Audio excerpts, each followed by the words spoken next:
Buying a car in Carvana was so easy. I was able to finance it through them. Whoa, wait, you mean finance? Yeah, finance. Got pre-qualified for a Carvana auto loan, entered my terms, and shot from thousands of great car options all within my budget. That's cool that financing through Carvana was so easy. Financed. Done. And I get to pick up my car from their Carvana vending machine tomorrow. Financed. Right, that's what I said. You can spend time trying to pronounce financing, or you can actually finance and buy your car today on Carvana. Financing subject to credit approval. Additional terms and conditions may apply.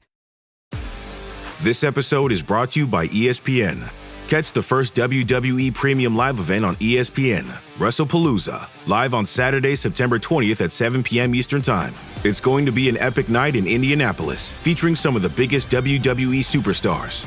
This event is only on ESPN, so go to stream.espn.com and sign up to the ESPN app today for your all-access pass to WrestlePalooza and all WWE Premium Live events. Tonight, turn down the noise of the day and focus on the rest with AGZ, the nightly drink for winding down and resting up. New from AG1. AGZ supports your body's natural sleep cycle with clinically studied key herbs, adaptogens, and minerals in amounts supported by research. And no melatonin, helping you wake feeling rested. Wind down, rest up with AGZ. Learn more at drinkagz.com. This episode is brought to you by Greenlight. Get this. Adults with financial literacy skills have 82% more wealth than those who don't. From swimming lessons to piano classes, us parents invest in so many things to enrich our kids' lives. But are we investing in their future financial success? With Greenlight, you can teach your kids financial literacy skills like earning, saving, and investing. And this investment costs less than that after-school treat. Start prioritizing their financial education and future today with a risk-free trial at greenlight.com/Spotify. Greenlight.com/Spotify. Disney Plus wants to know, are you ready? Yes! For Marvel Studios' Thunderbolts, The New Avengers, now streaming on Disney Plus. Let's do this. One of the best Marvel movies of all time is now streaming on Disney Plus. Hey, you weren't listening to me. I said Thunderbolts, The New Avengers is now streaming on Disney Plus. Meet the New Avengers. That's cool name. Marvel Studios' Thunderbolts, The New Avengers, rated PG-13, now streaming on, you guessed it, Disney Plus. This podcast contains mature content, explicit language, suggestive situations, and partial to full frontal nudity. Listener discretion is advised. Don't let your kids listen to this. I found the most well-actually piece of trivia ever. You want to do it off the top? Yes. Wow. Yes. Because it's so... Full profile. Rogue's weapon of choice is a first-generation Walter P99 with a stainless steel slide, chambered in FN 5.7 by 28 millimeter that uses depleted uranium rounds in a titanium casing. There are several things wrong with this. Oh! Whoa! First of all, the P99 and its subsequent models and generations have only been chambered for 9mm and .40 Smith & Wesson, and there have never been a P99 chambered in an FN 5.7 round, which is originally made for the FN 57 and the FN P90, and the only two guns available at the time of the movie that would be able to have used said ammo. Strangely, when Rogue loads the magazine for his P99, he's really loading a 5.7 magazine, plus a 5.7 later appears in the hands of another character. However, the P99 may have been used because Jet Li's hands appear too small to wield the beefier 5.7. I've got a question. Yes. Would the cops have those guns? I like that gun. I wasn't going to say anything, and then Mayes had a smirk on his face when he said guns. That's how it always happens. It's like the fixins. We're going to fix. Fixins. Mayes, clip it. The only thing I'm seeing I'd like to put an amend on, perhaps a little more room here for the fixins. You know what I'm talking about? Ooh, we're going to have a lot of fixins? We're going to have so many fucking fixins up in this motherfucker. Another inaccuracy is the usage of depleted uranium bullets in titanium casings. While depleted uranium has been used for bullets and has several offensive capabilities such as armor piercing, being able to self-sharpen as it goes through targets, and mild toxicity that could kill or sicken an enemy, as well as the fact that it's awesome for a guy to shoot armor-piercing radioactive bullets made from an exotic metal. However, in real life, depleted uranium is only used in anti-aircraft ammunition because pistol cartridges lack the power for depleted uranium rounds to pierce through targets or self-sharpen. Not to mention, depleted uranium is very expensive. On a similar note, titanium being used as cartridge casings is also practical, since titanium is also expensive and offers no purpose while being used as bullet brass. God damn.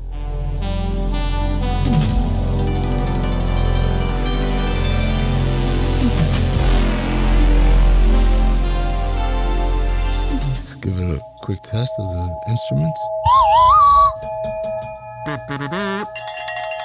All right, I think we're ready to go.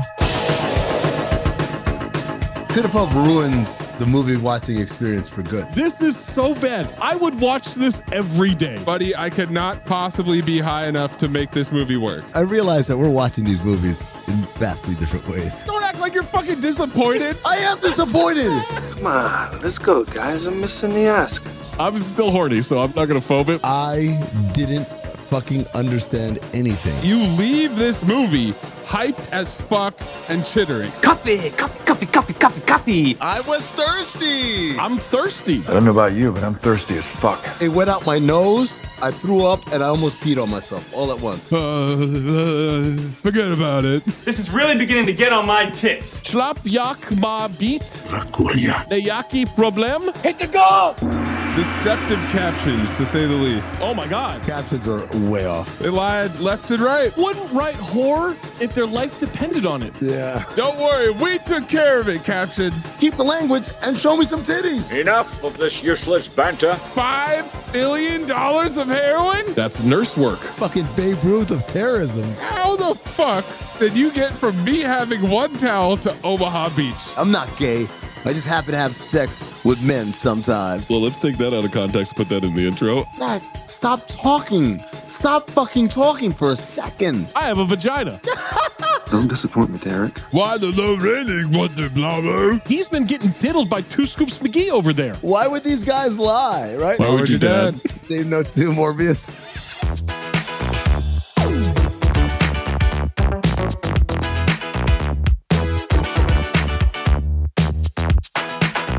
Welcome to Cinephobe, the podcast. We break down the movies you're afraid to admit you love. I'm Zach Harper. That's Amin Hassan. That's Anthony Mayes. If you don't listen to us on Spotify, we're coming after you. We're changing our facial reconstruction so you can't even see us coming. Yep. We're going to have a bullet that doesn't make sense for the gun, apparently. Doesn't make sense at all. Hands are too small for the beefier gun. And we're going to film noir your ass into Spotify. This might be one of the greatest film noirs in the history of Cinephobe. I mean, it's up there. I might actually put it above Planet of the Apes, but Planet of the Apes had better timing. I'll put it up there with The Usual Suspects outside of Cinephobe. Blew my mind more than that did. Spotify is where you can vote in the poll, like the poll for The Phantom. 66.7% phobe, 33.3% file. Yeah, that sounds about right. I can't imagine people see the genius of that. Spotify is also where you can leave a comment like Neil Bo Schofel, who says, just found out there is a guy in the NFL named Calvin Throckmorton. I wonder if that's little Tommy's son. I'm just going to assume that it is. Wow. Well, he definitely took his vitamins. We've got a Calvin Throckmorton and we've got a Jason Pinnock. Those are the two Cinephobe NFL jerseys you can get. You can also leave a comment like Christopher King, who said, such an easy file. I was laughing and cracking up so hard. The wife and I thought the dialogue was so bad because they were trying to mimic the writing of the 1930s newspaper strip. I'm watching again, just not on Pluto TV. 8 out of 10 snacks. 8 out of 10 snacks. I don't mind that rating. Now we're adding numbers. Yeah. That's high praise. Or is that low praise? Is it 8 snacks or the snack score is an 8 out of 10? He wrote word for word 8 out 10 snacks. Forgot the of. Sounds like he's snacky lingus, that one. Or he's Zion. He ate out 10 different snacks. Oh boy. I'll get blamed for that. And then Sarah commented, Billy Zane's cheeks in that purple jumpsuit. File. Ooh. Okay. Leave us a review, leave a comment. Make sure you're checking out the CT5 episodes on the main feed. Leave us your CT5 suggestions and lists on social media or in the Discord by subscribing to our Patreon, patreon.com/countthedings. Ad-free episodes, extended cold opens. You won't want to miss this one. Rewatchington live events, past, present, and future. You get episodes early most of the time, access and discounted live shows, and all the extra content, not just from us, but across the entire Count the Dings network. Like, I don't know, a bar rescue podcast? Ooh. Here's the science. A bar rescue podcast. We're doing live rewatchingtons of episodes. How about that? And soon the free for the public recorded episodes will be hitting your feeds. Mm-hmm. So make sure you're tapping in. If you have a submission, submit it. Reminder, needs to be 40% or lower on the Rotten Tomatoes audience or critic score. 33 episodes ago, we hit 250. Change, change, change. Change, change, change. Change, change, change. Change, change, change. Change, change, change. Mean used used Uncle Xander, but changed it to unexpected laundry chutes so we could cackle in the shadows and start looking like our brother Daniel. When we put on a hat and cloak so we could hypnotize people, gaslight them to death, steal every cinema idea before us, and invent the atomic bomb that is the shadow. I used radio turned into a movie so we could stare at the blank, vacant, yet confused glare of Ice Cube pretending to understand technology as maybe an action movie happened, but we'd never know it because he never left his fucking desktop computer during War of the Worlds. Hold on, I got a FaceTime call right here. Is it Eva Longoria looking for a job? Yeah. Pause my Zoom. Mace used yelling at computers to check our Gmail, watch a video on YouTube, keep busting in a strip club with impressive reboot time, get on GChat, use Google Maps to go to Modesto so we could say, "What up, girl?" to Ethel, and then turn our fresh out of the blender Noogler selves into full-time employees. Whoa! With the internship. I got 2 more nervous versions of that. Now Amin is using San Francisco to bring us the 2007 B-action thriller War. Action. This is a straight early 2000s action, from the soundtrack to the way it's shot. Everything about this is quintessential Otso action. War stars Jet Li, Jason Statham, and John Lone. This is Jet Li's first appearance on Cinephobe. Hey, welcome. Jet was in Cradle to the Grave in 2003, this movie and The Warlords in 2007, The Forbidden Kingdom and The Mummy, Tomb of the Dragon Emperor in 2008. Eligible. Jet Li stars as Jet Li. Yeah. I thought about doing a Jet 2 holiday joke, then I was like, it's just Jet Li, man. It's just too much. Jason Statham, repeat offender for Ghost of Mars. I wish I knew how to quit you. He had The Pink Panther and Crank in 2006. This movie in 2007. The Bank Job, Death Race, and Transporter 3 in 2008. He's Statham. And then John Lone, repeat offender for The Shadow. I wish I knew how to quit you. This was his last movie. Rush Hour 2 in 2001. And yeah, this is his last movie. John Lone stars as Ricky Tan, head of the Triads. Devin Aoki from Too Fast, Too Furious. Devin Aoki stars as Benihana Jr. Devin Aoki stars as... You remind me of a very young Jim Carrey. Alrighty then. What the hell are you talking about? So you're telling me there's a chance? Who are you talking to? Somebody stop me. You guys know this, right? Her dad invented Benihana. Yeah, Rocky Aoki. And her brother is Steve Aoki, the DJ who is still throwing cakes into the crowd while he hits play on the music. I say a legitimate person's name and you gong it. He calls her Benihana Jr. Nothing. Her dad invented Benihana. The man's name is Cheng Cheng Peng Chaplin. That's not me doing anything. This is still relevant because it was only last episode. Sean Levy is the Steve Aoki of directors. He hits play, he gets up, and he throws a cake into the crowd. That's what his directing efforts are like. You hate Sean Levy? I've been thinking about how much I hate him since last episode. Luis Guzman, repeat offender for Pluto Nash and Snake Eyes. And Waiting, which I didn't have. Oh, that's right. He's Radimus, of course. I wish I knew how to quit you. He stars as Benny and the Jets. Saul Rubinek from True Romance. Rush Hour 2 and Dr. Funkhauser and Curb. Ryo Ishibashi from The Audition and The Grudge. The Audition, maybe the best horror movie ever. I couldn't come up with a name for him. Yakuza guy. Sung Kang from Fast and Furious franchise. I called him Goy. He's Han. He's Han forever. He's forever Han. He's in Fast 3, 4, 5, 6, 9, and 10. Part 1. And he's also in Better Luck Tomorrow, which is Justin Lin's movie, where he also plays a guy named Han. Yeah. And they maintain that it's the same Han. I know him as John Mock from Power. Matthew St. Patrick, repeat offender from Virtuosity. Jamal Wick. He's also in 6 Feet Under as Keith. Nadine Velasquez from Biker Boys and My Name is Earl. And The League. She stars as Maze Clippett. Maria, Maria.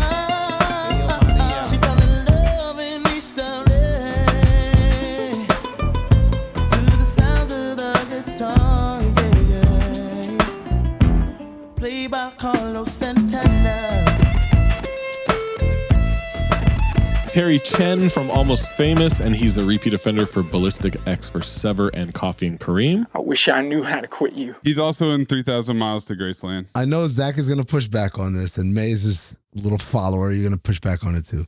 But he really does look like a young Bobby Lee. Bobby Lee when he was first coming up in the stand-up scene. Gong that. He had the big hair and everything. Little chubby in the face. Mays famously follows whatever I say. You're right. Yep. We agree on everything. I'm the one who always does what Zach does. No? To me, he's Ben Fong Torres. What? That's right. Almost Famous. What's his name? Ben Fong Torres. I saw Ben Fong Torres introduce my friend's dad's documentary last year. The real Ben Fong Torres. Yeah, the real Ben Fong Torres. The real one. Okay. San Francisco legend. Is he part Mexican or? Just move on. Well, I'm just saying, Asian dude, last name Torres. Pablo Torre? He's Filipino. Okay, just say that. Say no, he's Filipino. Or just don't ask. Why not? Kenneth Choi, repeat offender for Street Kings, and he's on 124 episodes of 911 as Howie Chimney Han. Fuck out of here. That's what it says in the credit. Officer Chimney. I've heard of a different officer. Might have smoke coming out of it. War was directed by Philip G. Atwell. PGA directed a bunch of Eminem and 50 Cent videos. This is his only movie. Yes. He directed 2 episodes of The Shield as well. God damn it, Dutch. Well, I mean, Ben Fong Torres, his father, Ricardo, changed his name to Torres and posed as a Filipino to immigrate to the United States. Wow. From where? From China. Why was his name Ricardo? He changed his name to Ricardo. Got it. Ricardo Torres was the name that he chose. Smart. Because here's the thing. While they're all worried about Chinese immigrants, no one's paying attention to Mexican immigrants. Sneak right in. Well, let's charge that up. We're not even to the fucking movie yet. Your electricity bill is going to be through the roof on this charger. 2 writing credits on this one. Surge pricing. Lee Anthony Smith wrote a short called Ghost Story and a video called The Hit. And then Gregory J. Bradley, also The Hit. That's it. These guys haven't written shit. I'm really curious where this movie came from because the director hasn't done anything. The writers haven't done anything. There isn't a producer of note attached to this movie. It must have been the studios trying to make a Jet Li movie. Synopsis for War: an FBI agent seeks vengeance on a mysterious assassin known as Rogue who murdered his partner. Yep. Yeah. Accurate. Mm-hmm. Tagline: one wants justice, the other wants revenge. They gave it away. Yeah, I don't know. The alternate tagline: vengeance is the ultimate weapon. Okay, that's terrible. No, the ultimate weapon is a titanium shell casing with depleted uranium bullets. Yes. Well, the ultimate form of war is one-on-one battle. So if you had 2 people with vengeance on the mind in a one-on-one battle, it doesn't get more than that. Are their hands big enough to hold the gun? Or do we have to have a different gun that can't handle that kind of ammunition? Probably a different gun, yeah. Okay. $25 million estimated budget on this one, $22.4 million US, $42.6 million worldwide. Probably a hit. Good enough. Before we jump into this movie and you listen to the rest of this podcast, War is available on Roku and Plex. That Plex, not a great interface, but it did the job. Punkmaster Plex. Punkmaster Plex, indeed. War receives 14% on 59 critic reviews on Rotten Tomatoes, 51% from the audience on over 250,000 ratings. This movie got over 250,000 ratings. Yeah. People watched it. Amin, would you like the positive or the negative reviews? Well, I'm a cooler half full of... No, actually, there were no steaks in the cooler. Heineken. Cooler half full of Heineken kind of guy. Give me the positives. Hey, John, that's weird. That glass looks half full to me. Wow. Now that you mention it, it is half full. Tim Grierson of Screen International. Grierson. Maybe it's Grierson. I don't know. A needlessly elaborate plot somewhat spoils the pairing of these martial arts icons, but this sturdy B-movie thriller has enough style to overcome its formulaic trappings. It's a B-movie? They keep saying that, yeah. Bzz, bzz. Armand White of New York Press. Armand White. Your man black. We all have man. Armand. It's a Jamaican accent. Is that what that is, Chris Rock? I'm a cab driver. Lee and Statham's characters represent respect for life and art. They're also purifying a contaminated genre. I don't think he watched the movie. Not a chance. Mark Bernardine of Entertainment Weekly. Just as you think to yourself, this flick would be way better if it had Van Damme playing twins, along comes a plot twist so ingenious that it almost redeems the rest of the flick. Say no to. It's NTV. Daniel Egan of Film Journal International. Tommy Egan from Power. Dan Egan from Veep. Danny Trio. Dark in tone and almost devoid of humor, it proves that a serious workmanlike effort can still pay off. I wonder what part they thought was humorous. The beginning. Liz Braun of Jam movies. Ryan Braun. Mike Ryan. Was it Ryan Braun, the dude on Seinfeld? That's Lloyd Braun, yeah. That's Lloyd Braun, my fault. Ryan Braun did steroids for the Brewers. And then lied about it and blamed the FedEx guy, right? Yep. Sound effects. Blam, blam, blam, blam, blam, blam, blam, blam, blam. Well, you get the picture. Yeah. All right. User Bahad J, 5 out of 5 stars. I'm very happy that the movie shows us the steps and choices that are necessary in the life of a great person. I like the movie. What the fuck? There were a lot of bots with weird reviews. That's how you get to 250K, I guess. 100%. That's how you get above 50%. Whoa. There you go. Now you see me. Now you don't. I swear to God, that movie better not. This is going to be Bahad J's as far as the eye can see. Blobbo, I need you, buddy. Blobbo like magic. No, you don't. Negative reviews. Stop being a pessimist. This tank is not half full. It's half empty. Michael Dukina of themoviereport.com. It's inexplicable that the filmmakers haven't given the stars many opportunities to pull out their celebrated skills en route to their inevitable head-on collision. Not a whole lot of fight scenes between the two of them. Yeah. Not a whole lot of Jet Li fight scenes, period. Really not. It was an interesting choice. Yeah. James White of Total Film. Flight White. Indeed. Like its leading men, War's got a few handy moves up its sleeve, but when the dust-up's clear, it emerges underwritten and overcranked. Yep. Overcranked. That's how I feel. Ben Walters of Time Out. What is it good for? Absolutely nothing. Reference. Ah. A lot of those. Alan Morrison of Empire Magazine. Adam Morrison. Lee and Statham and the audience deserve better. Do we? Mark Dushik of Mark Reviews Movies. I wish I went to high school with that guy. Nice and clean. A Cliff Notes version of an action movie. Kind of. Chris Hewitt of St. Paul Pioneer Press. You hear it, you blew it. Rent a John Woo movie instead. I wonder if there's one that has similar themes. Hulk? Different. Get out of here. And then Scott Weinberg of Cinematical. Oh, did you start clipping it yet, Maze, or no? I need to know. If you've seen the trailer, then you've already seen a much more entertaining version of War. We'll get Amin's first note, May's first note, and my first note after these messages. Unless you are a Patreon member, patreon.com/countthedings, you get an ad-free episode right meow. Hello, listener. It's producer Maze here to talk to you about your pets. That's right. Today's episode is sponsored by the ASPCA Pet Health Insurance Program. Now, if you're like me, whenever a pet is in danger in a TV show or movie, it makes your heart race. Because that fictional pet reminds you of your pet, and you don't want anything bad to happen to any pet ever. But sometimes unpredictable things can happen, and that's why the ASPCA Pet Health Insurance Program offers customizable accident and illness plans, making it easier for pet parents like you to help your pet get the care they may need. The program's been around for over 18 years, and they've helped more than 600,000 pets during that time.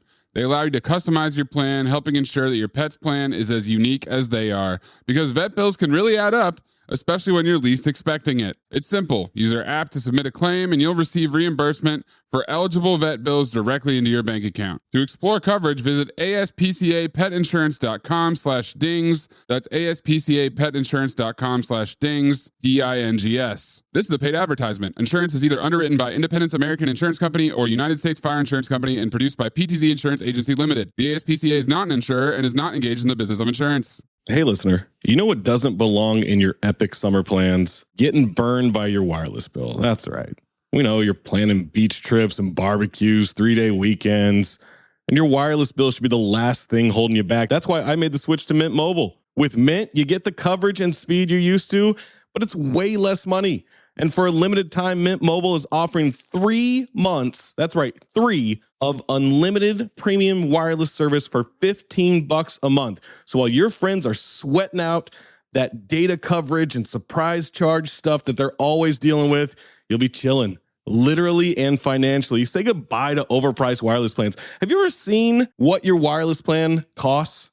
It's jaw-dropping, charging you anything they can. Mint Mobile, they'll rescue you. They've got high-speed data, unlimited talk, text delivered on the nation's largest 5G network. So you're getting everything that you're looking for. I made the switch months ago. I'm so glad I did. I've saved so much money, and I think the coverage might be better than the previous provider I had. This year, skip breaking a sweat and breaking the bank. Get this new customer offer and your 3-month unlimited plan for $15 a month at mintmobile.com/dings. That's mintmobile.com/dings, D-I-N-G-S. Disclaimer time, upfront payment of $45 required, equivalent to $15 a month. Limited time, new customer offer for first 3 months only. Speeds may slow above 35 gigabytes on unlimited plan.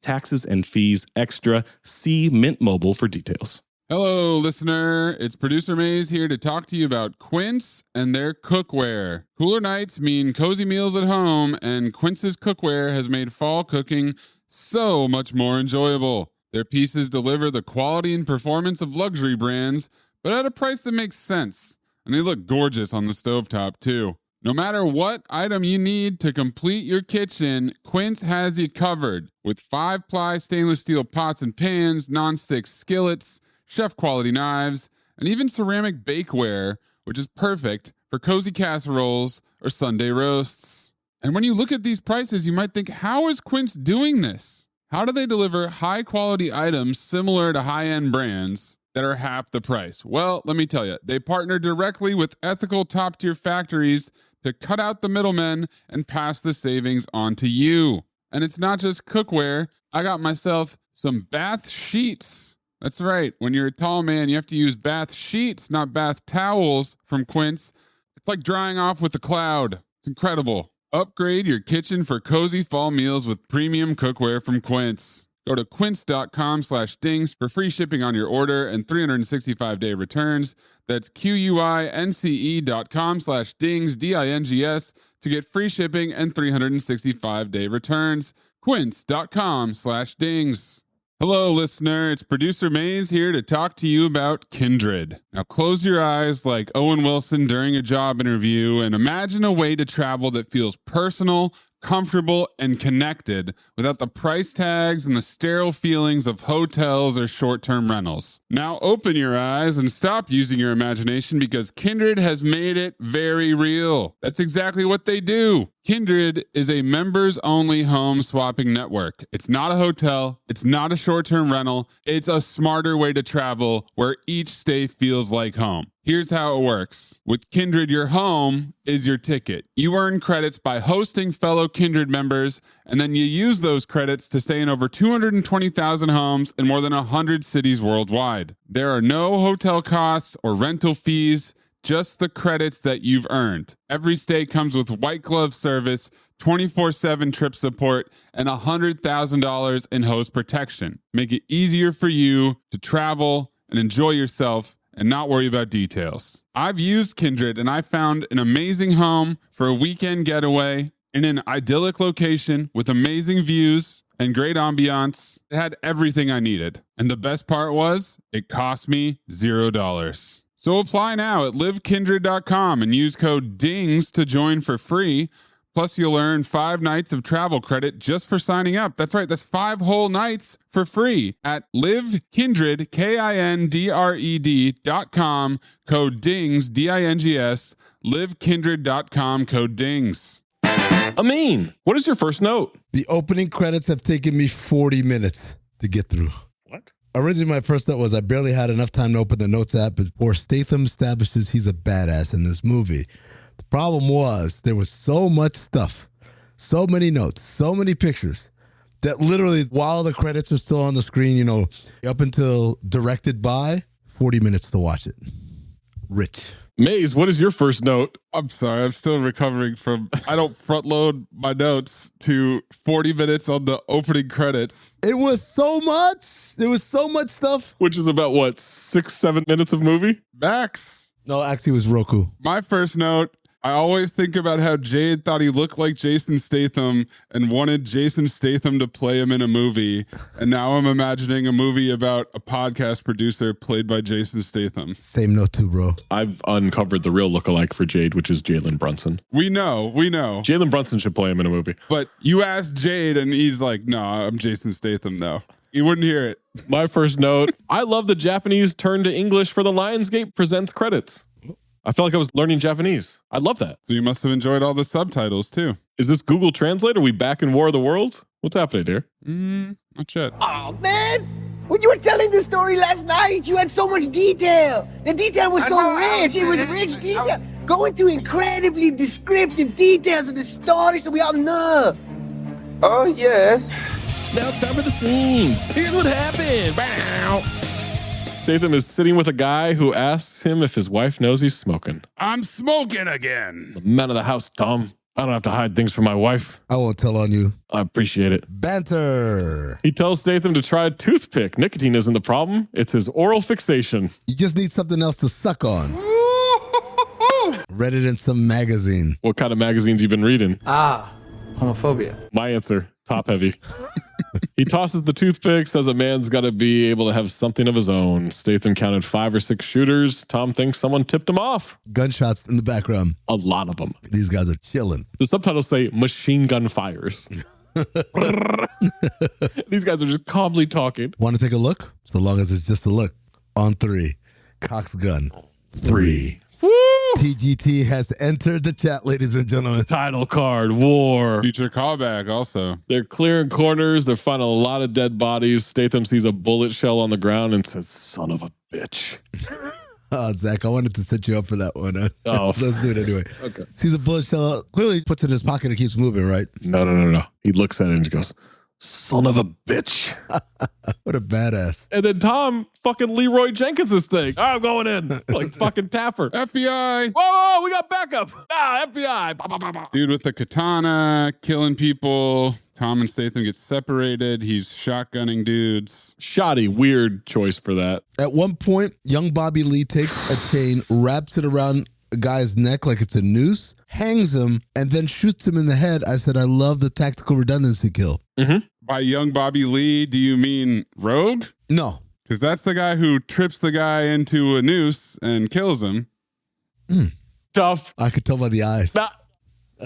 Supercharge that. Supercharge that not because it was bad, but because I was too soon. Too soon it. How about that? Oh, God. Spoiler alert. That's my golden dumpster. You want me to just make my next pick? The cold open of this. All right, Statham and Tom are still shooting guys, moving in.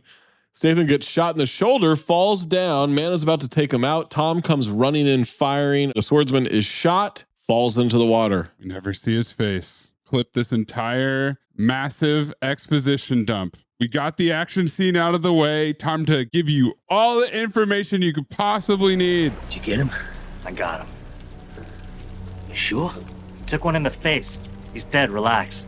Hey, the morgue's full of people who thought they got that son of a bitch. Including James Remar. What are you talking about, John? You sound like you know this guy. Yeah, this talk the Yakuza hired a rogue independent contractor to deal with the Triads. Supposed to be the best. Same guy the CIA used in Jakarta that time. Yeah. Same guy that turned on his handlers and then killed 3 agents. Heard it was 5. It's a bullshit story, John. You know that, all right? Rogue's a phantom. Phantom, huh? He said it. He's a myth. Somebody at the agency's yanking your chain. Titanium shells, depleted uranium bullets is his signature. You really think Rogue was working for Yakuza? That's the trouble with this business. You never know who's working for who. Disembodied San Francisco policeman shows up very late. Very late. There's been gunfire for a while. And they flash their badges to the camera. They sure do. We never see a cop. No. Film noir, they're cops. What do you mean film noir, they're cops? He runs in Leroy Jenkins FBI. Oh, did he say FBI? He yells FBI, yeah. No. You spent 40 minutes on this scene, but you're mixing people up? You thought they weren't cops? I'm writing notes. You know why he mixed up people? Why? Because you're a racist. What? Supercharge that. I don't think you said nigger. Whoa! No, don't supercharge it. I was trying to save him. Save me. We soar in over Fisherman's Wharf. Atlanta. To a wireless home phone with caller ID Nowhere near Fisherman's Wharf. No. Not even in the city limits. Not even close. Statham calls Tom. His wife says no smoking in front of the kids in Chinese. Statham understands, by the way. I can already tell either her Chinese is awful or she's ass on. One of the two. Probably both. You can tell. Because she sounds like she's talking like this in Chinese, though. We're not going to make it to the end of this movie, man. Did the gong button break? You mean to loop the gong? What'd I do? I said her Chinese wasn't good. You don't understand Chinese. You don't know that. Well, how do you know that? How do I know that you don't understand Chinese? Because I know you don't understand Chinese. My sister's fluent in Chinese. She lived in China. I know these things. What sentence can you say in Chinese? Ni hao. That's not a sentence. Yes, it is. That's a greeting. Say a full sentence. Yeah. Thank you. These are full sentences. I could walk in at any Chinese, well, not any, Mandarin. I know how Mandarin sounds versus Cantonese. I bet you don't know. I do. Do you? I watched The Internship. Do the sound. Do the sound difference. Oh, I'm not. Oh, you should make that your daisy chain, I mean. You know what? Make that my daisy chain. Mandarin or Cantonese. Yeah. That's in the trivia, though. I don't think that's... You just keep hitting it. It's on loop. I'll let you know when we can stop playing it. Tom says game starts in 30. Statham's running behind. Wife stops him from smoking. He calls it an oral fixation. She rolls her eyes. Horseman. Statham asks about the case. He says ignore it. Enjoy the sick leave. He's got his arm in a sling. They haven't found the mole. Never found Rogue's body. They dragged that bay for 3 days. That could not be the right term. Do you mean dredged? You dragged the bay? Oh, they dragged it. They dragged it. What? They fucking roasted its ass until it said, I don't know where the body is. Tom says he's fish food by now. Game day. Don't forget the steaks. I will forget the steaks, asshole. Why won't you let that go? That's when we learn he speaks Chinese. We're not going to get through this episode if you keep hitting that go. I'm not hitting it. I just put it on loop. No, don't put it on loop. It's on loop. They're going to hate it. Faint, though. It's faint in the background. It's not full volume, you know? It's ambiance. It's not faint at all. Guess what? He forgot the steaks, guys. Comedy. We've got lots of Heineken. Car stops near Tom's place. Guy has a pic of him and Statham. He gets out of the car holding a gun and walking up to it. Okay, you want me to stop? Yes. He's got a Phantom of the Opera mask. Same note, too. He looks at this photograph of Statham and Tom. Almost same note. So he's got a Phantom of the Opera ass. Oh, the rope people. Oh. Ropra. He tackles Tom's wife in the hallway. He slams her into the wall on the ground. Tom pokes his head out of the bathroom, shoots him through the cheek. She's screaming, and he's like, honey? She's screaming bloody murder. And he is like, our guest here? Did you say something? Yeah. Well, he doesn't have any crisis training, and he's not a highly placed source. In the library? In the library of the government or anything like that. Oh, you can see. He takes him into the bedroom, puts his foot on Tom's neck, and the editing is on crack. Oh my God. Otso editing. Flash. Choppy. It's edited like a music video. He's ass off screaming. Tom? Oh, absolutely. As Jet Li's about to shoot the family. Yep. He's going full Tia Leone. Yep. Statham's family pulls up. He's passed out in the passenger seat. Knocked. Getting those steaks took it out of him. Those Vicodin are hitting. Ass on waking up. Statham. Absolutely. Because it happens multiple times in this movie where he wakes up and he's very ass on doing it. He's not my man, Billy Connolly. Fire trucks, police there. He's going in. Hey, where do you think you're going? Flashes the badge. They give him info. We got 3 fatalities. 1 male, 1 female, 1 child who is a them, they. He unzips the body bag, starts panting, goes inside the house. He is absolutely dismantling this active crime scene. Yeah. Finds a titanium shell casing. Oh, from 10 minutes ago in the movie. Yeah. You guys are unfilm noirable. And I said to myself later on in the movie, man, I was wrong. Cut to San Francisco 3 years later. Where are we, Zach? Oh, I'm so glad you asked. This is a double thank you. 1 for the San Francisco 3 years later. 2, Club Zero. Yakuza district. Ooh. What I learned from this movie is that I've been hanging out in the wrong neighborhoods. Yeah. Because there's only the Yakuza district and the Triad district. And there's no white people here besides cops. No. Mace, I was wondering about that. Is there a Yakuza district and a Triad district in San Francisco? I'm going to guess it's not on the map. You know what I mean? There isn't a Yakuza district. Well, that you know of. That's true. Maybe I'm living in it. Not the same thing, but I had a yuzu margarita. Yuzu sounds like Yakuza. Not the same thing. Amazing. It's how he described that. They both have Z's in it. Amazing. That was one of the worst non sequiturs we've ever had. Mezcal, you say? It's like waves crashing on a beach. He cuts the massive line after getting out of his silver convertible. Yo, this power move pulls up to the club. That door opens up, not out. Suicide doors. Yep. He doesn't close it, and he just walks in. So he must be well known at this club, right? No one knows who he is. Maze, I need you to clip this song. Yeah, MIA, $10.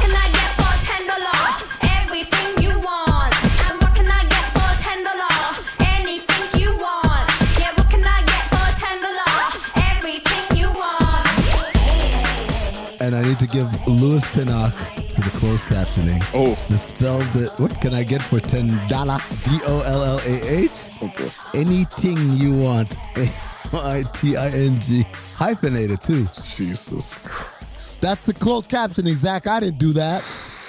This isn't me phonetically writing it down. That's what it wrote on my screen. He walks towards a private room, gets stopped by security, has a card that has a retractable razor blade in it. Steven Seagal? Oh, I thought he did the Seagal slice him with a credit card. Yeah, who also had a razor blade. In his credit card? No, it was a credit card. With a razor blade. No. I took a fucking picture of it. Look at this photograph. Have you guys never seen those infomercials with the thing? What are you doing, Uncle Xander? A knife sharpener, and they literally take a credit card, sharpen it a couple times, and then all of a sudden they're cutting tomatoes with it? Yeah. Have you never seen this? I've seen that. That's great. That's not what happened either time. Both times you see a blade come out, you see it. This one was more subtle than Seagal. Yeah. Seagal, it's at a 30-degree angle. This one, it's, I don't know, a millimeter out or something. Right.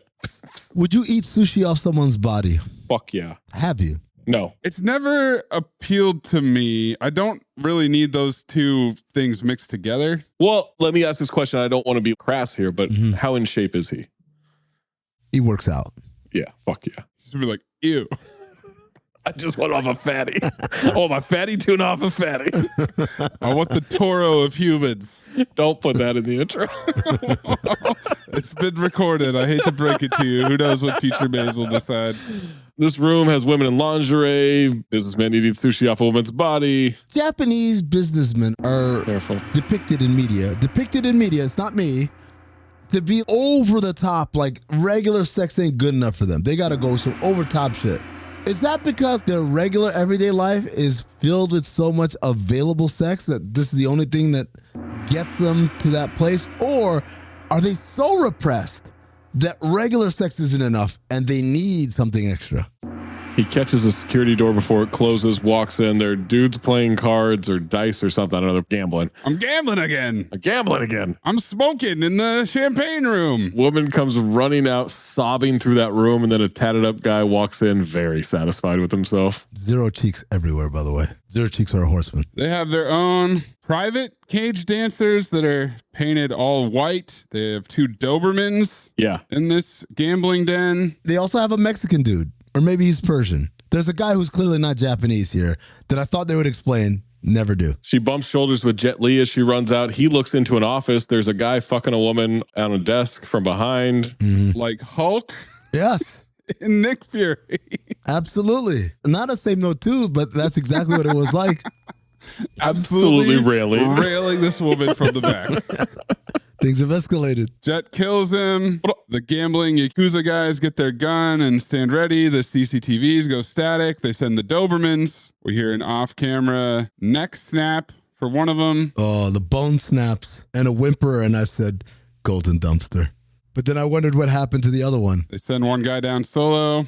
He's dead. Beep, bop, beep. Doberman comes trotting back with a bomb strapped to his collar. Take it back. This is the golden dumpster. Kablooey. Everybody's dead except the guy who was closest to the bomb. Correct. The tatted guy. He's a little bloody. But he was on top of it. Well, tattoos protected him. Oh, the layer of ink. Yeah, you're right. Well, no, also that's why they get them. He recognizes Rogue and warns what Shiro does to traitors. Rogue shoots him in the head. It said Jet Li kills Omar Gooding. Cut to a crime scene investigation of the room. Cut to a crime scene investigation is a horseman. Yeah, I'll allow it. Almost every other scene. Well, considering how bad the editing was for most of the movie, this was kind of good where it's the exact same camera setup. SFPD detective says these opes sure know how to party, huh? Sure does. He said ope? The version I watched, yeah. Smells like a deli in here. Jesus. I'll admit it. I don't get it. Me neither. What was the joke? Something racist, but deli's not. Okay, well, I thought it was a comment on the dead dog. Oh, okay. I thought he was being racist again. Oh? That would be more racist. So he would escalate the racism. Yeah, I thought it was racist to a racist comment. Sure. Yeah. Kind of a long walk of racism by the writer. Oh, for sure. Well, you also have two guys writing who have never written anything. And two actors who probably haven't acted. And the guy who's directing who's never directed. Yep. What if we threw in some cool editing and maybe some flashing sepia-toned transition insert shots? Just make it look like an Eminem video. Yakuza exposition, some badass characters here. Statham and his new partner walk in, clear the scene. Make a hole. It's the Asian Organized Crime Unit. What? They're from the AOC, huh? Maze, you have to clip Ben Stiller. Yeah. Cable guy. I got that a couple of times. I think it was an Asian gang or something. I saw someone, he looked Asian, and he was speaking another language. I'm pretty sure it was Asian. On whose authority, mayor, president, take your pick. What an insane exchange. TFT, tough feds talk. Cop says, you don't look Asian to me. Statham in the background says, I'm amazed you two haven't solved the case. Cameras are cut, items found in the back office, one survivor hiding under a dead body. What's he been saying? You're kidding me, right? Who can understand that shit? These people come into this country, think they'd at least learn to speak American. Oh! Such bad writing. I think a couple of cops working a district that's crawling with Yakuza might learn to speak a little Japanese if they weren't fucking morons. But he says that in Japanese. So I call that TTT, tough tapper talk. Oh. Also Louis Pinnock. Wait, you really got morons? He said idiots are morons. Well, the closed captioning. Complete fucking idiots. My Japanese is a little rusty, but I got idiots. Mine said morons. My Japanese is a little rusty. He'll talk to the survivor. He's a cop. What happened? He doesn't want to talk. He starts digging his thumb into the guy's bullet hole. That is not legal. The guy's orgasming. Warns that the shrapnel will get infected, then says, oh, never mind. It's bone. Oops. He wants to die before Rogue comes back. Cop says he can see it'll be a real picnic working with Statham. You're not working with me. This is an FBI case now. Want help? Take my shirt to the cleaners. And I said, TFT? Oh, yeah, tough pet talk, yeah. He sees the same bullet casing on the ground and says, Ghost stories. Ghost stories. Flashback. After telling his partner that it's Japanese mumbo jumbo and vengeful spirits. CT5 worst liar. Flashback to the burned up house. What happened on the wharf? The house burning up. Well, you know, we're pretty far into the movie, right? So we've forgotten what happened. It's been 12 minutes. 17 minutes in, we're replaying the first 10 minutes. Cut to him waking up to a phone. Waking up with his ass on. While asleep on the couch. It's his wife calling. Oh, he must be at the office, right? Nope. Hi, sweet Annie. Your obsession about this man has cost you your marriage. Divorce position. It's pretty impressive self-exposition by the wife. Don't lose your son. She wants him to go to the basketball game on Friday. And if you say you're going to be there, then be there. Look, I saw that kid run around. Kid ain't playing. No chance. Yeah. He ain't get on the court. Run the bench. Cut to HQ. We've got Agent Han from Quantico. Just graduated. He's a marksman. In other words, you're a spectator. What about you? DT. Defensive tactics. Up close and personal. And Han says, my gun's bigger than yours. Huh. Yeah. He's talking about his dick. No, fuck.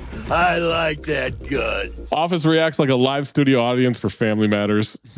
Whoa!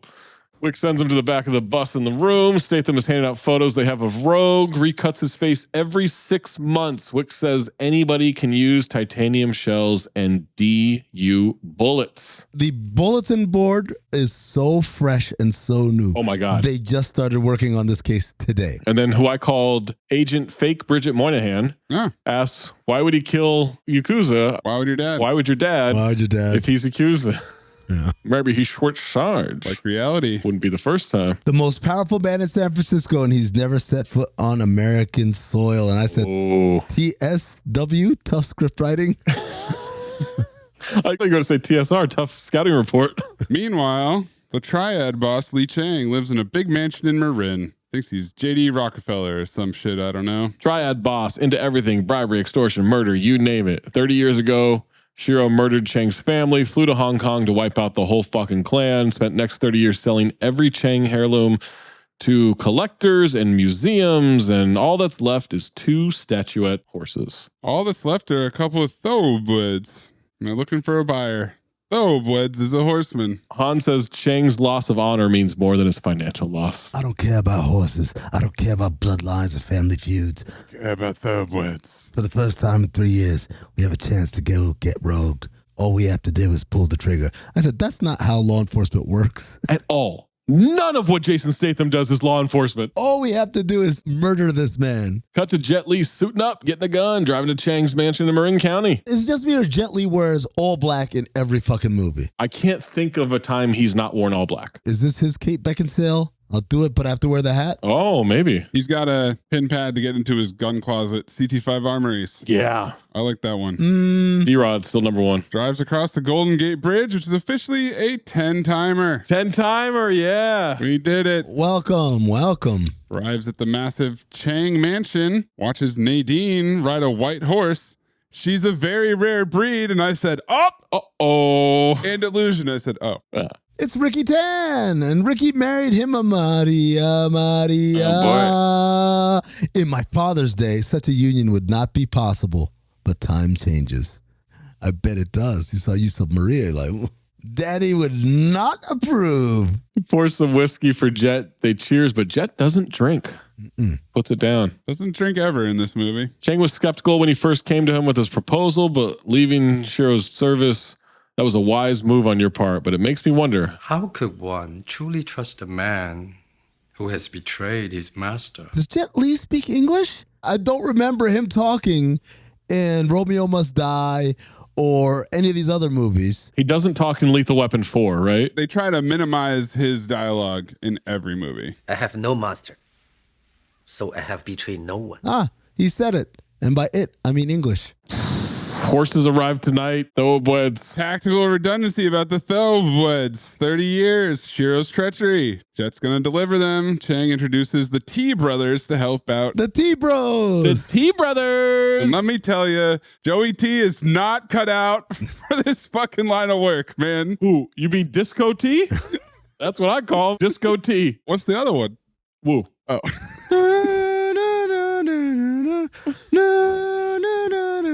I don't think they get that Wu-Tang song. I think they get Gravel Pit or something. Right. Wu-T. The T brothers aren't deserving of it. They are something to fuck with. Clearly. Constantly. Everybody fucks with them. Now let's go to Shiro's estate in Japan. 2 dudes sword fighting outside. Shiro gets distracted by his daughter for a second. This is just any compound, right? In Hoku, Japan. Oh, no.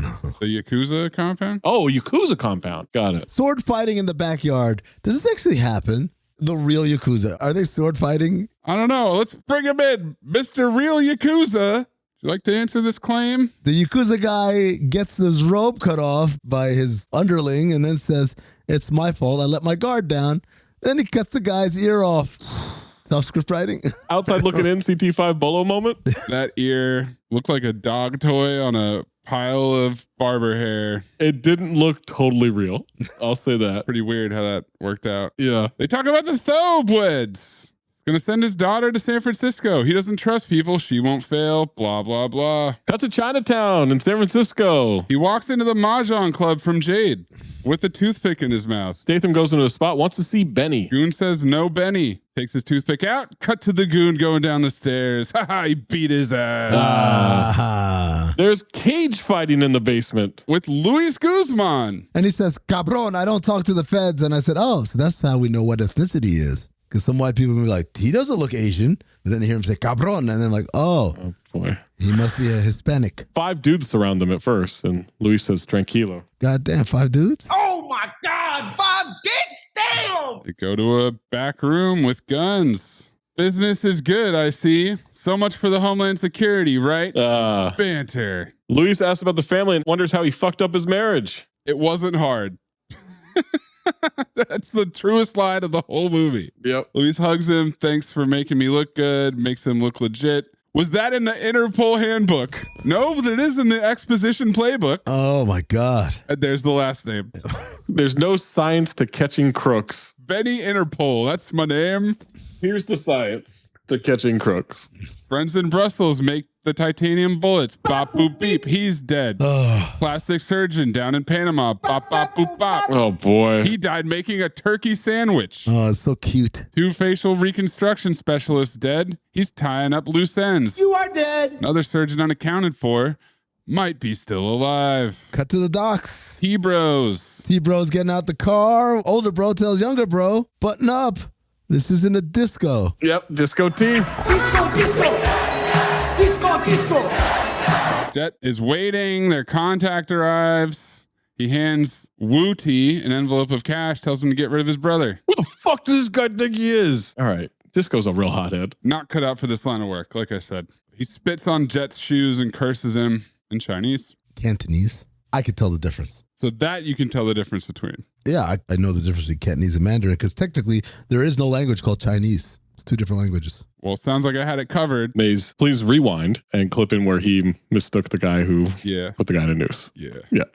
Well, if they had been talking, I would have been able to tell. If they had been talking, Uncle Xander. If they'd been talking, you could have told what dialect they were speaking. Yeah, I would know which one is talking which. But you wouldn't know which one was which? Well, no, because I know the one talking Cantonese would be this one, and the one speaking Mandarin would be that one. Do you? Yeah, I could tell them apart. Okay. Don't believe you. They pay the dirty cops. Lamborghini loaded onto a truck. The thowwbweds are intact. Shira will be pleased. These guys don't know that Lambos have the thowwbweds in them. Yeah. At first, for a second, I thought, is the thowwbwed a Lamborghini? Yeah. No, it's not. But it's a bull on a Lamborghini. First, I was like, oh, those Ferraris?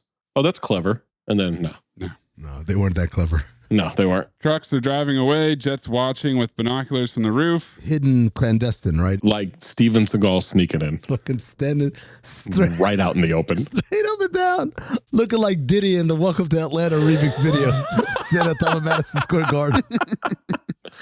Cops pull them over on the docks. Drivers say to stay calm and cooperate. Cops want them out of the car. They call it a huge mistake. They made arrangements. They threaten the cops. Yakuza thinks captain is on their payroll, but the captain smugly sidles up to them. Mm-hmm. He's double dipping. What about our arrangement? Little change in plan. Need my money now. Yeah. Go ahead, Captain Andrews. Captain takes the envelope, walks away. Jet says, do it. Do it now. Do it now. Shoot them now. Get down. T-Brother says Mr. Chang sends his regards and pull out submachine guns, start shooting everybody. And half of them go down like Terry Crews. And Jet Li is cucking the whole time. Oh, he's loving it, man. We'll get to it and look at this photograph. But I'd like to nominate Wu T for the Ja Rule Gunplay Award. There are a couple in this movie that clearly have never touched a gun before. Dude on the left, two-handing it. Not necessarily great form, but at least his shit isn't going up and down and aiming at the floor half the time. Cut to Chang's Warehouse 16. Expensive cars being checked. Jet opens the trunk. Finds the gold horse statuettes. Thowwbweds. Please clip Old Town Road because they got the horses in the back. I'm good. Won't let Wu touch them. Those were fake cop cars, by the way. They had fake stickers. Cut to Jet's apartment. Some Tootsie comes strutting in with the briefcase. I know he's short, but I couldn't tell if she was tall. I think she is tall. Gratuitous popos, and they are fantastic. Compliments of Mr. Chang. But then she turns around, zero cheeks. And that's when I decided Zero Cheeks is a horseman. We haven't had a gratuitous dump out quite this gratuitous in a long time. Yep. Jet is completely unfazed. He's staring at the money the entire time. Right. I sent my notes in the chat just now. Starts undressing for some gratuitous popos. Amin will comment zero cheeks as she walks away. Look, man. Not hard. You know it because it's true. That's why. Girl, you know it's true. Ooh, ooh, ooh. You got no boo. Statham pulls up to the scene. Wick has an AOC patch with the dragon on it.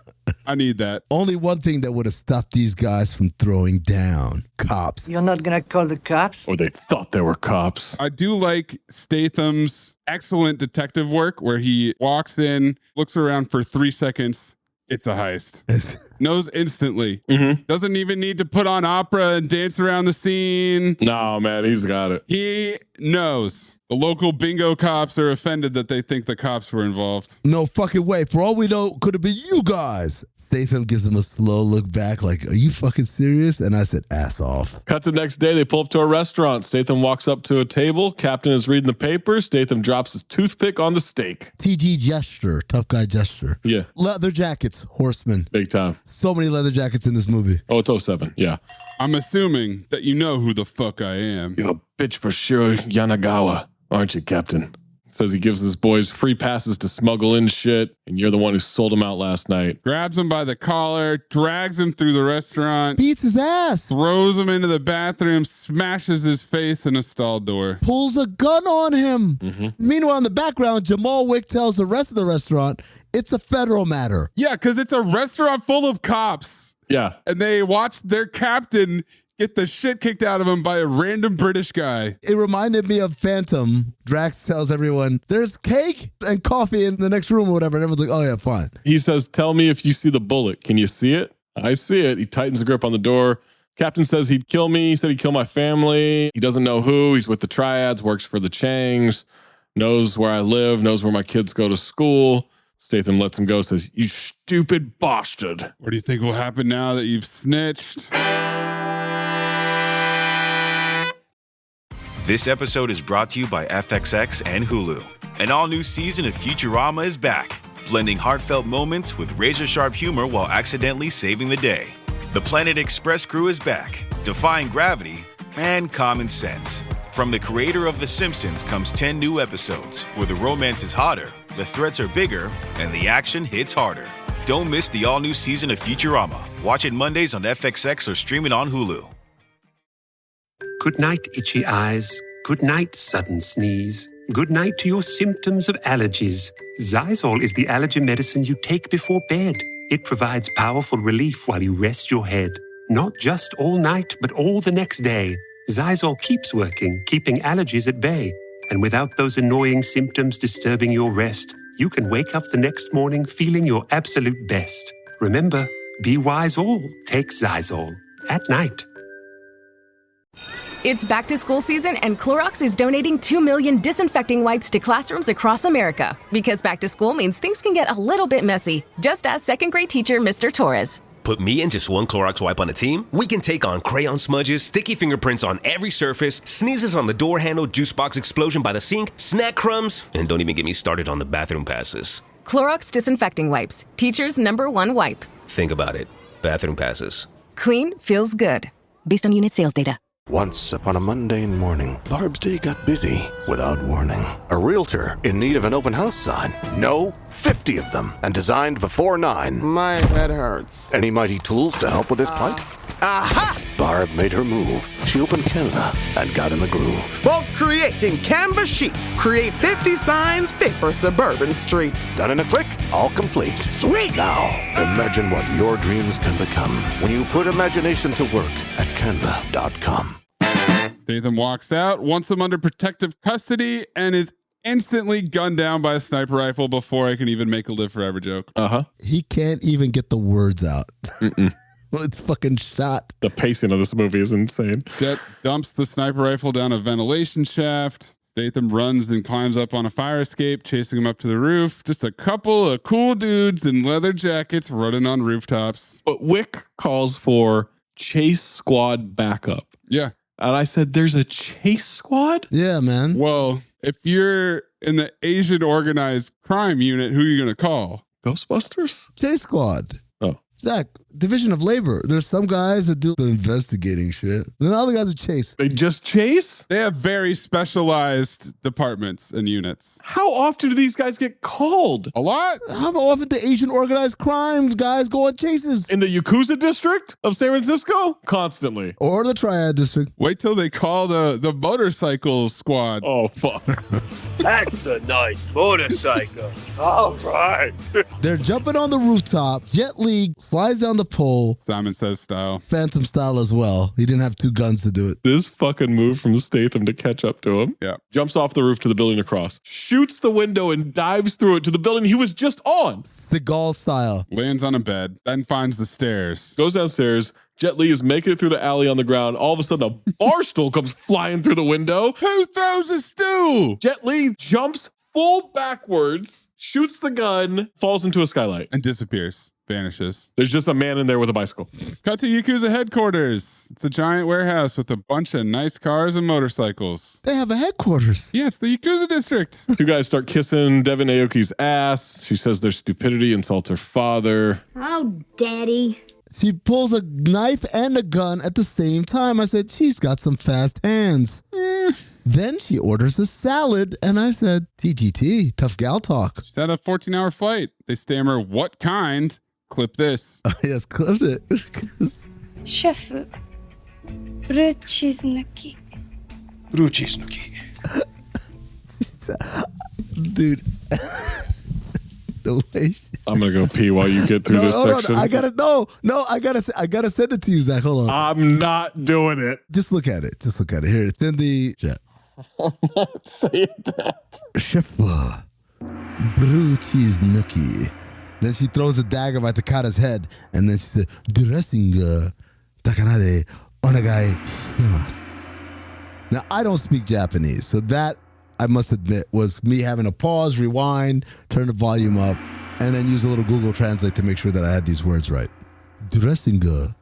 That one was kind of surprised. They don't have a word for dressing. They just said dressing. None of this can go in, except the gongs. Maybe Chef gets in. Maybe. Chef reactions. This lets us know that she's a tough chick who's also watching her figure because she wants to eat a salad. Same note too, bro. Well, she's a model. Not in this movie. No, but in real life. Jet makes a call to Statham in his 1969 Chevy Chevelle SS. You auditioning for Fast and the Furious? Using a voice changer, tells Statham killing the crooked captain was what he would have wanted. I gave this a Louis Pinnock nomination. Absolutely. I saw it in your eyes, John. Yeah, what did you see? Pain, rage, loneliness, Cobra formula. Tell you what. Why don't we meet in my shrink's office and discuss it? TGT. He tells them where to go for the stolen shipment. 1 hour. Cut to the cops coming to Warehouse 16. They stop Chang and the T brother. Woo. Tells the AOC it's private property. RSVP. We came to party, baby. Haha. Hands them a warrant. You still pretending to be legit? You forget who you're talking to. They remote control open the warehouse door. It's totally empty except for Jet, smugly staring at Statham, unarmed. They search him. He has his Hong Kong passport. Puts his arms out like he's a ninja on Mangrove Island. Jeez. What? These are references. Victor Shaw, Tokyo's security license as well. Statham gets real close. He loves close talking. Interesting because in the Fast and Furious franchise, I believe Statham's character is Deckard Shaw. I thought his name was Hobson. No, that's The Rock, is Hobson. Oh. He gets right up on him. He says, I remember your eyes. Something real familiar about him. Oh. One thing the surgeons can't change, can they? Oh. I laughed. I bet you did. I laughed so fucking hard. You guys didn't think about this at all? No thoughts about this? That this would come back later? No. Okay. What is a Yakuza hitman doing working for the Triads? Maybe he remembers his partner, Tom Lone. Remembers his wife, Diane. 4-year-old daughter, Amy. Cabin in the Woods. Great movie. Was that a Cabin in the Woods? Or is that a double-wide trailer in San Bernardino? Same thing. Tactical redundancy. Recapping the entire intro to this movie. This whole scene, Jet Li stonewalling his ass. Yep. Statham practically talking to himself. Remember that? Do you remember that? Say it. Say it. Say you remember. Say you fucking remember! Blow my partner's goddamn head off! You will find the only pen living in the past. And then he pulls out a camera phone. And oh my God. Otzer. The turn back to take a look at this photograph. That flip phone, man. It's so tiny. So they leave. Cut to Chang and Jet having a drink at Chang's home. Ricky Tan's having a drink. Jet's just sitting there. How'd you know the FBI was coming? Experience. Chang is impressed. FBI has declared war on them. He said it. Well, fuck them. I trust you have secured my thowwbweds. They're safe. He wants Jet to stay at his house for a while, keep an eye on things. Chang says Statham is trouble. He's chasing ghosts, says Jet. He's chasing ghosts. Statham is at the shooting range, lighting up paper targets. He is rage shooting. Thinking about Tom. Just go get drunk. Aren't they supposed to be trained to shoot in the sternum? This guy's practicing exclusively headshots. Headshots only, man. Only gonna kill. While he's shooting. We get a big time flashback montage. Well, we get a montage and a flashback. Yes, it's both. because this is my golden dumpster, I think. Really? A montage of him going around town, assaulting random Asians and showing them a picture of Jet Li saying, do you know this man? Yep. While he remembers young Bobby Lee's house burning and the family photos burning. Tom Long. And he's shooting the shit out of the piece of paper. You ask, aren't they trained to shoot in the chest? Yeah. Remember, a giant international case involving triads and Yakuza. He said, I don't give a fuck. I just want to kill this one guy. I don't want to do my job. I just want to kill this one guy. In a room full of witnesses. At work. In a room full of coworkers. When he interrogated Jet Li, he also pulled a gun on him. Absolutely. Put a gun to his head, and John Wick had to tell him, hey, man, calm down. Give me a new one. I said, put up a new one now. I thought you had to put up your own target at a gun range. No, that's how you do it. You take it down, you pin it back You up. bring it in. I'm going off of Lethal Weapon. The silhouette transitions into Jet walking around the outside of the house. He's Cuck O'Leary. Like Van Damme and Nowhere to Run as he looks through the window. Oh, I was going to say like Louis Pinnock and White Man's Burden. At Chang's wife and daughter. Yeah. Next morning, he's loading a gun. The bingo daughter comes up behind him. She won't shut the fuck up. Shoot this kid. He hides the gun. He tells mom that Jet showed her a magic trick. Cha! Cha! It's a can of magic. He's so annoyed by the presence of the child, but he's polite. He plays along. And this bitch, Maria, has the nerve to say, stay away from Anna. Our family and his business. I'm like, how about you control your kid? How about that? Get a hold of her. Tell her not to run around talking to the help. 1, lock this kid in for ass on. I hate this kid. I don't know if it's a lock. 2, to her credit, and I'm giving her the credit here because she's hot. To her credit. That's a lot of credit. That's going in the intro. She walks in, sees a hitman with a gun and her child. He didn't see the gun. He made the gun disappear. She knew the gun was there. Against her credit, she's married to the boss of the Triads. Hey, man, you love who you love. It's not the first gun that her daughter's seen. There's no chance. You don't know that. You don't think Ricky Tan got heat everywhere? He got one under the desk for crying out loud. She threatens him. Older T-bro, Wu T, also threatens him. Mr. Chang might think you're his man, but I'm still the one who sucks him off at night. I'm like, all right, relax, T-bro. I don't think that's a direct quote. Disco T is getting drunk in Triad territory, of course, with his biker boys. Yakuza guy pulls up and does a burnout in front of them. Fucking Yakuza, let's go. Teach that up a lesson. So they ride into the Yakuza district where the Yakuza are hanging out on bikes. This is biker boys. I might pick biker boys. Younger T-bro calls them Buddha heads. And there's the last name. And I got confused. I was like, wait a second. Is that? Jesus Christ. But then here's the funny part. Golden Dumpster, the one dude going all Shohei, smacking the shit out of a dude on the motorcycle. Crushes the dude with a 2x4 on fire. On fire. I was like, damn. That's good. It's a full-on brawl and film noir. Oh my God, film blanc. Jet Li was the guy on the bike. He's playing both sides. Younger T-bro runs into big cement piping. Jet knocks him out. Cracks Disco T's knee, stabs him in the throat with a sheath, then takes the katana out, plunges it into his heart, and leaves it there. I said, oh, very loudly when he stabbed him in the mouth with the sheath. I mean, that was deep in his mouth. Just kill me regular, man. They're going to do the autopsy. They're going to find out my throat has massive lacerations. Kill me with style. I don't mind it. The autopsy, people are going to think, man, he shoved his dick in his mouth. Disco T died like he lived. Cut to a crime scene investigation. Horseman. Feds are looking at Shiro's trademark on the killing. Statham says, get ready for a war. He said it. He said it. He said it. Stationing agents at all these places around town and the Bay Area. Wick crosses him off and says, Disco T, got your ass. Authorities are waiting for Chang to strike back, strike now and risk everything. Wu Ti is pissed. What if it was your family and Chang loses it on him? Loses his shit. Ass off. The fuck is wrong with you? You forgot? Once it was my family. Joey was like a son to me. I said, who? Disco T. Oh, Disco. Revenge is a must. You got to learn to be patient. I will allow nothing to put our family at risk. And Jet Li is cucking from right around the corner. Jesus, you're 3 feet away. They're going to find you. Chang tells Jet more blood will be spilled. Wants Jet to promise his wife and daughter will be safe. Wu Ti gonna smoke a cigarette. Jet tells him not to give up his honor, lights a match, lights a cigarette, then gives T the matches, which are from the Sayu Tea House, which is located in the Yakuza district. What? Oh, he's playing both sides, and he just let him know. Oh. Which is also a location that is being staked out by Wick and Han. Yep. Han's eating noodles on the stakeout. That's what you do. Sees two Tootsies walking by. Oh, man. Gets the binoculars out. Tells Wick. I didn't know your mom was working tonight. Got his ass. By the way, he's eating noodles like Joe Peoples in Shaft. They see Takada showing up with people. They go into a private room at the tea house. By the way, the Tootsies he sees, zero cheeks. Thanks for that. Solidifying zero cheeks to the horseman. Glad we got back on that. Why does he get night vision scope and the sniper dude has to have binoculars? Because they argued about it in the last scene because they have terrible banter that no one cares about. Oh. Takada says, now that's some spicy tuna, Doc Rivers. Laughter throughout the fucking room. So fucking lazy. Only give you the terrible punchline. What do people with bad knees do in Japan? We struggle. You got bad knees? I got a bad knee. You do now, huh? Took a while, but yeah.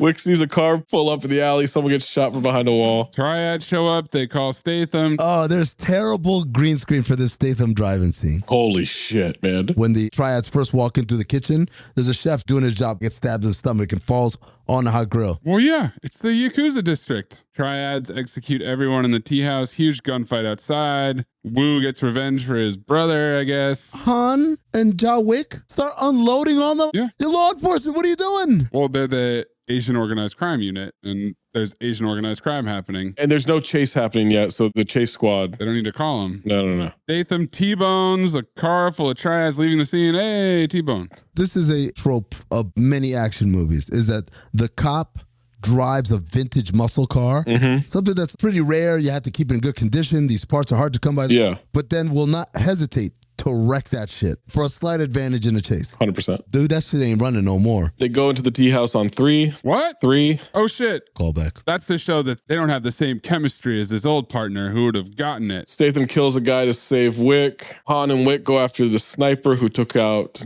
2 of the guys they apprehended. They think it's Han, but no, it's Jet. Wu grabs a knife from the sushi counter, stabs the Fed holding him, then throws him into Statham. The other guy grabs fake Bridget Moynihan, but she kicks him, then Wu kicks her. He's off. She does the gold member kick behind her shoulder. She goes after a guy escaping. Statham has Wu. Takada is alive, points his gun, and accidentally hits Ja Wick as he's coming through the room. I like that Ja Wick wasn't saving Statham's life. He was just trying to get out the way.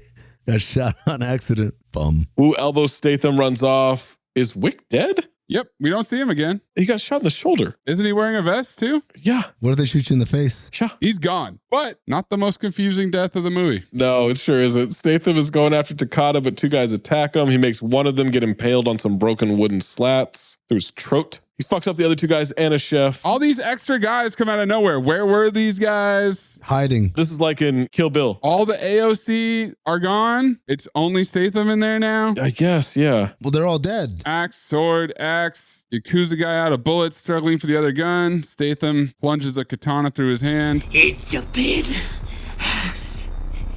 you'd be dead. This is Japan. What are we doing? TFT. And then he shoots him in the head, and I said, that's murder. You're a fucking federal officer. That's murder. You can't just go around killing everybody. I know I sound naive here, but this is... It's the Yakuza district. Oh, okay. You're right. My bad. Sees Jet driving off in his silver convertible, hops in his dented Chevelle. I do not understand this chase scene. It's all over the place. I don't understand how Statham crashes his car. He crashed his car on his own. Yep. Jet Li didn't do anything. Yeah, he didn't get hit or sideswiped. He ran into a barrier and flipped his car. Well, to be fair, he already fucked his car up before this. So the idea that it's operational is kind of ridiculous. This is actual realism here. Oh, that's true, yeah. And it goes from zooming around mini malls in Fremont to a cable car street in downtown San Francisco, and then immediately back to a highway. I was curious what the geography was here, and I was hoping you'd fill us in. I wrote Atlanta. I spent this entire scene trying to glimpse a single recognizable landmark in the background. Pretty tough. You haven't been to Atlanta in a while. I haven't. Cut to the Chang family breakfast. Jet calls to tell Chang that Wu and his boys shot up the tea house last night. Chang can't believe it. Jet says he tried to stop him. CT5 liar. Chang says it leaves him no choice, and we cut to Yakuza HQ. Jet goes to see Devin, who says her father is very pleased. Shiro wants one more thing. Wait a second. Her English is impeccable. Why did she say Shepa? Brutis dressing. You really, really had to do that, huh? Well, that's what she said. But she could have easily said chef salad, no blue cheese, dressing on the side. Good Lord. Jet's already going to kill Chang. Shiro wants one more thing. She leans in to whisper, the heads of the wife and child. Why? That's the order. There is no why. And Jet reminds us that he has no master. Yeah. She tries to do the quick hands knife thing. But he took it. He swiped it. He snatched that shit. But she still holds her hand up to his neck like it's still there. Didn't realize it. Her reaction time, not really good. Not enough blue cheese in her diet. Jesus Christ. You know these bingos think that they can do this because you do it. What? These bingos were being Asian hateful. Ugh. Disgust me. Asian hate is the horseman. Oh my God. Like it's Street Kings. Yeah, but it's just from our co-host. Yeah. Why are there men in our front yard with guns? It's the bitch ex-wife for her other scene. Just a precaution. A precaution for what? I said, bitch, did you forget how Jet Li and his family were executed? Or not Jet Li? No, Jesus. Sorry, that was my fault. That one I missed up. They're all your fault. That one's on you. Wow. Look at that. Some accountability at this point. Did you forget how young Bobby Lee and his family were executed? That didn't make it better. She's mad. He's sorry for trying to give them a good life. The job always came first. She's not even mad. She mostly feels sorry for him. Regrets position. Wait a second. Did he ever go to that basketball game? Absolutely not. Absolutely not. All right. And his son dropped 30. I feel sad for what he's become. I said, what he's become? He's always been like this. Benny calls. Found the plastic surgeon. Hiding out in the slums of Mexico, they say. Cut to Tijuana, Mexico. Oh! Saul Rubinek locking 4 locks on his front door, but Statham's already inside, guys. You guys have him in Tijuana. I got him in Charlie Kelly's apartment in Philadelphia. Also, yeah. Can you explain to me why one of the world's most brilliant nymphin tuckers is hiding out in the slums of Mexico? What are you, fucking Nazi war criminal? Oh! Look, how are you? I'll be lapping up that pussy on South Beach, stretching it out. Come on now. Statham doesn't care about his law breaking. Shows him a pic of Jet. Is this Rogue? I'm like, you still don't know? Jesus. Isn't it obvious? Saul doesn't trust their protection. He's scared of Jet. Saul was commissioned by the U.S. government. A lot of surgeries when Jet was CIA. Like his twin brother. Showed up 3 years ago. Face torn off. Did what he could. Reconstructed facial bones. You did what you could. Guy looks perfect. No kidding. You ought to be a billionaire plastic surgeon. He should be in Beverly Hills. Beverly Hills? Be in Singapore, somewhere like that. Thailand. Oh, that's a different reconstruction. Statham asks Benny if he believes in fate, but Benny believes in choices you make. Ass off for Luis Guzman. Cut to men sneaking into Chang's compound. What kind of men? What'd you say? I said, what kind of men? Oh, kind of men. It's like a kind of men. I thought you said Wakanda men. Regular guys, right? Dressed in suits and shit? Dressed in all black. Like Jet Li, like an all black suit? No. I guess if you had to describe it, we saw some similar outfits in American Ninja. Maze, clip the song. No. I'm gonna be... Make it the Matador one. All right, Jack goes outside to look around, heads back in. Well, first of all, Maria tells Ricky Tan, I love you. And Ricky looks at her and he don't say shit back. He didn't say shit back, man. That's a pimp right there. But then they show us Jet Li in the background. I said, and now she wants to bang Jet Li. I don't know if that's the order of operations there. I think Jet Li's asexual. Wu walks into Chang's office with a gun drawn on him. Crew's gone, brother dead. They argue about loyalty. There's a secret gun in Chang's desk. T shoots Chang. Jet beats T's ass. Then Chang shoots him. Jet double taps. Chang's mad about loyalty. Jet tells him that Wu T was loyal and his friend. And now he shoots Chang in the face. What? Which side are you on, Jet Li? Pick a goddamn side. No. And then the Yakuza storm the mansion. FBI guy is taking pics. The AOC agent is spying and taking pics with a zoom lens on that Nikon. He calls in major action at Chang Mansion. Chang is dead. And the woman and child? And he nods and I'm like, okay, you didn't kill him. No. You're banging the woman. That's what's happening here. Yakuza says, take me to the body so I could take their heads. He says, no, I killed them. I should have that honor. And then he flips again and he kills the Yakuza. And I'm like, what are we doing? Don't Blanc. Whose side are you on? Okay, everyone's dead. What's the end game? This might have hit my maximum frustration with this movie. Same. Killing everybody. What the fuck are we doing here? Yeah. This is so incoherent. Get me off this movie. Me too. I can't do this. He cuts the dude's head off. These other dudes pull out swords. I'm like, why are you showing up with swords? One of them had a gun. Jet Li pulls out a gun, shoots him, and says, yeah, Indiana Jones, no shit. Just shoot him. At least he got a semi-decent sword fight. He takes Nadine to the car. She asks about her husband. No answer. She's gone. So she comes out. I said, I knew he was banging her out. Wait a second. Why is she asking about Ricky Tan? Oh, and he just letting her go? Yeah. I'm thoroughly confused. Statham says Jet is playing both sides. Oh, sure. Shiro just flew in for the first time ever. Shiro kind of looks like, stay with me on this. I'm with you. I don't like my ally. Yes. Both Japanese Saddam Hussein and Japanese Tom Selleck. Yes. Check out, look at this photograph for that. I was wondering why Zach took that picture. Now I know. Yep, now you know. Devin's happy to see him. He says this country looks very beautiful. He says it in English. His English is improving. Shiro wants to send Devin back to Japan. She's the only person he trusts. Statham and friends show up. He struts into the dealership.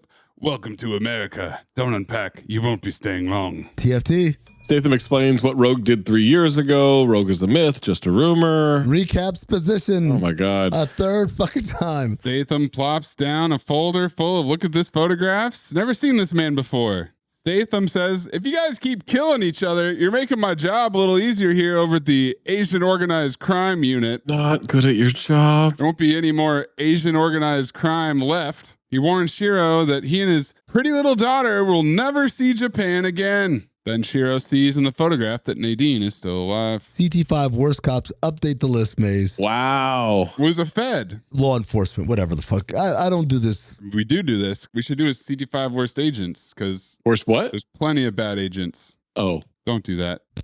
We have enough going on, Zach. We don't need that from you here.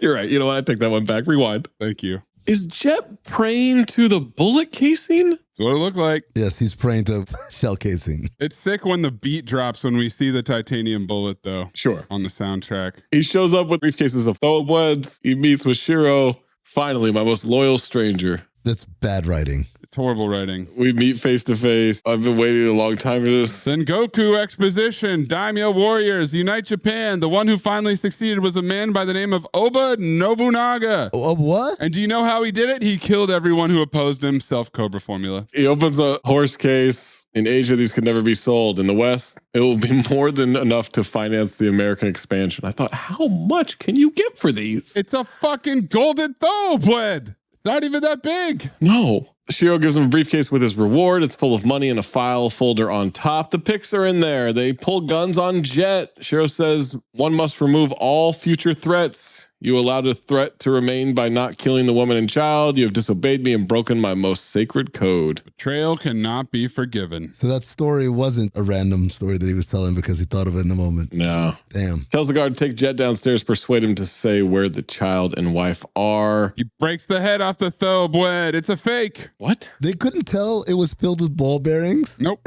It sounded like... It sounded like a fucking rain stick. Yes. Jet starts killing goons thanks to a revolving panel with a mirror on it. The oldest trick in the book. My note, Jet Li does some cool Jet Li shit to take out these guys. Yeah, this was cool.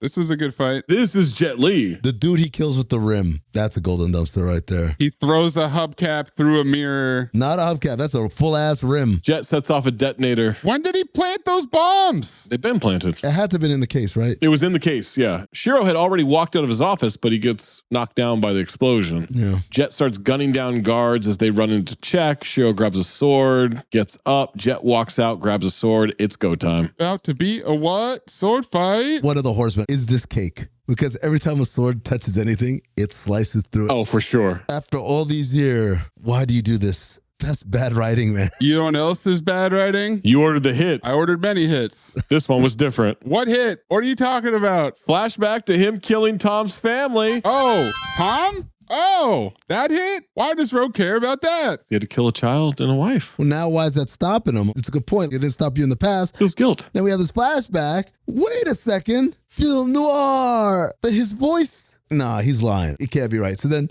Shiro says, how do you think we figured out how to hit your family? It's because Statham, your boy, your partner. He's the inside guy. He's the mold out of. At first I said CT5 liars, but then I realized how they were shooting it with the up closes on Jet Li's face. I'm like, oh no, he's telling the truth. Then I called him CT5 foisters because he foisted the shit out of him. Oh yeah, big time foisting. And this is a film noir because one, it goes back to the flashback of Tom fighting back against Rogue. He chokes the dude out with a shower curtain that's got a fish blowing a fisherman on it.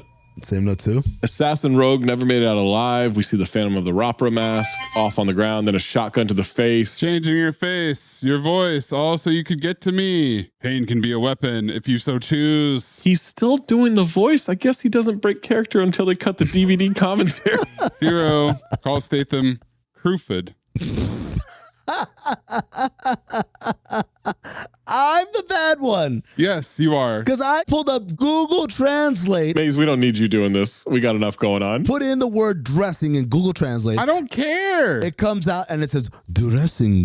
Don't voice onto Gemini. You did this. Not Gemini, Google Translate. Yes, the internship. War of the Worlds. Jet snaps his neck and decapitates him. Whatever, motherfucker! This is a great film noir, though. We are deep in an era of film blancs. I was slumped watching this movie, literally disappearing. This energized me. All of a sudden, I'm in. The double film noir comes out, and then all of a sudden, Lorraine kissed George McFly in the 10 Men Under the Sea dance, and I fucking popped. I stood up. I was full again, playing the guitar. So both of you were completely blown away. Mace, are you saying that you knew that Statham was the bad guy all along and Jet Li was really... I didn't know Statham was the bad guy. I knew Jet Li wasn't the international assassin whose face we never saw. Really? No, you didn't know that. Who we didn't see him kill Tom, thanks to bad editing. And they talk about plastic surgery 9,000 times. Come on. You knew he was Tom. At no point did I think this editing is purposeful. When you hear the gunshots and they cut outside the room and he doesn't shoot the wife and then she comes out 5 seconds later,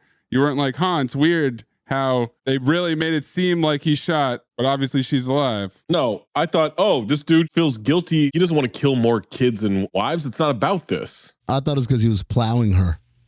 That's why he didn't kill her. No one's surprised that you didn't see the twist coming because you haven't understood who's who or what's happening in half this movie. Statham is hanging out at Alamo Square by himself near the Full House house. Maria's in a cabin. She gets a package. It's the Gold Horses with a card that says make a new life. You guys don't want to talk about Jason Statham hanging out near a children's playground for no reason? With no kid. Well, yeah, because his kid's not playing basketball at that park. We know that. Otherwise, he wouldn't be there. His kid's 14 at this point, right? He's not a little kid anymore. He missed the whole childhood. He's in that range, yeah. Yeah, make a new life. Here's a thowwbwed. Ricky Tan's daughter doesn't really look half Asian. I'm going to throw that out there. Great. Devin Aoki gets a package from America. Make a new life. Did they get a wholesale deal on these briefcases? Yeah. Briefcases, Horseman. Oh my God. Big time. It's like a Rashida Jones situation, like where it's like, I guess. This has been a really, really tough episode for you, man. Card says make a new life. It's her dad's head. The packetation. In the box. How do you send that? No dry ice or anything. What was Lionel Richie's daughter's name? Nicole Richie? Yeah. Yeah, like that. Is she? Jet calls Statham. Remember the night we met? I remember my partner blowing your face off. Ah! Oh. He said it. You live today only because of what he did. I live today only to kill you, you miserable prick. Meet me there. At the docks, I guess. Statham calls Han. They cut to the wharf. The docks in the beginning of the movie? Let's reuse that set. They definitely shot this before because then they lit everything on fire after this scene. Statham yelling to show yourself, starts giving away that the surgeon made a positive ID. Statham goes looking for him. Jet throws a barrel like he's Donkey Kong. And now we've got hand-to-hand fighting. Finally, 90 minutes into the movie, we get what we came for, Statham versus Jet Li. Yeah. But I do have to point out, when he calls Han and says to meet him at the docks, he does this quick turn, and then there's this quick pan across San Francisco that's supposed to be a time lapse, but all they did was lower the brightness. Oh, yeah. No, I saw that. So fucking lazy. Han is perched at a sniper's nest or whatever, ready to take the shot. Yeah. His face is covered in blood. What's that from? You never scrubbed your face? I thought it was bruised. It looked like blood spattered. Statham attacks him with a chain. Then they're fighting with a shovel and a sledgehammer. Jet throws a cargo net on him like a cartoon. They're choking each other at 7 against a wall. Jet asks what Shiro promised that was worth his life and the lives of Diane and Amy. Mm-hmm. No, you're not him. It can't be. And he says, look at my eyes, John, and I lost it. The one thing surgeons can never change. Call back. I said, oh. Golden fucking dumpster. Put that shit in stone. Whatever other golden dumpsters I enjoyed in this movie, you're all second place. To fucking look at my eyes, John. Jesus, Tom. Is that really you? Why didn't you tell me? Only way he could get the man responsible, but all along, never thought it would bring him back to his best friend. Mm-hmm. There's a flashback of Tom torching the double wide trailer and finding in the trunk of the Mercedes a briefcase of money and passports. I call this an international assassin starter kit. Oh, okay. Yeah. Wait, it gives me an idea. Uh-oh. It's a big uh-oh if this qualifies. Oh, oh shit. This changes what I was going to do. Statham thought Shiro wanted to rough Tom up a bit for shooting Rogue. I didn't think they'd send Rogue. For Christ's sake, I thought he was dead. I said, that's what James Remar assured me. He said he killed him. Statham not really explaining at all why he was working for Shiro. Let's not get into that. Thought he could make things right by killing him. Asked for forgiveness. Jet stands up to shoot him. Tom is dead. I'm Rogue now. Han's about to snipe him. Statham jumps up and stops him. No! Jet shoots Statham, vanishes, fade to black, gets in his convertible with the briefcase, drives across the Golden Gate Bridge. Zoom out as the camera pulls back. Roll credits. What? That's a satisfying end to the movie. Hey, so why were you working for Shiro and why'd you betray me? I was going to kill him. Was he always this good at killing, or this something that he learned over the 3 years? How much training did he have to do? Well, let's get into that in my plot summary. Okay. Turns out he found his way to the opium fields of Tibet and did a little shadow work in those 3 years. Seatbelts fastened. Tray tables in an upright position. Here we go.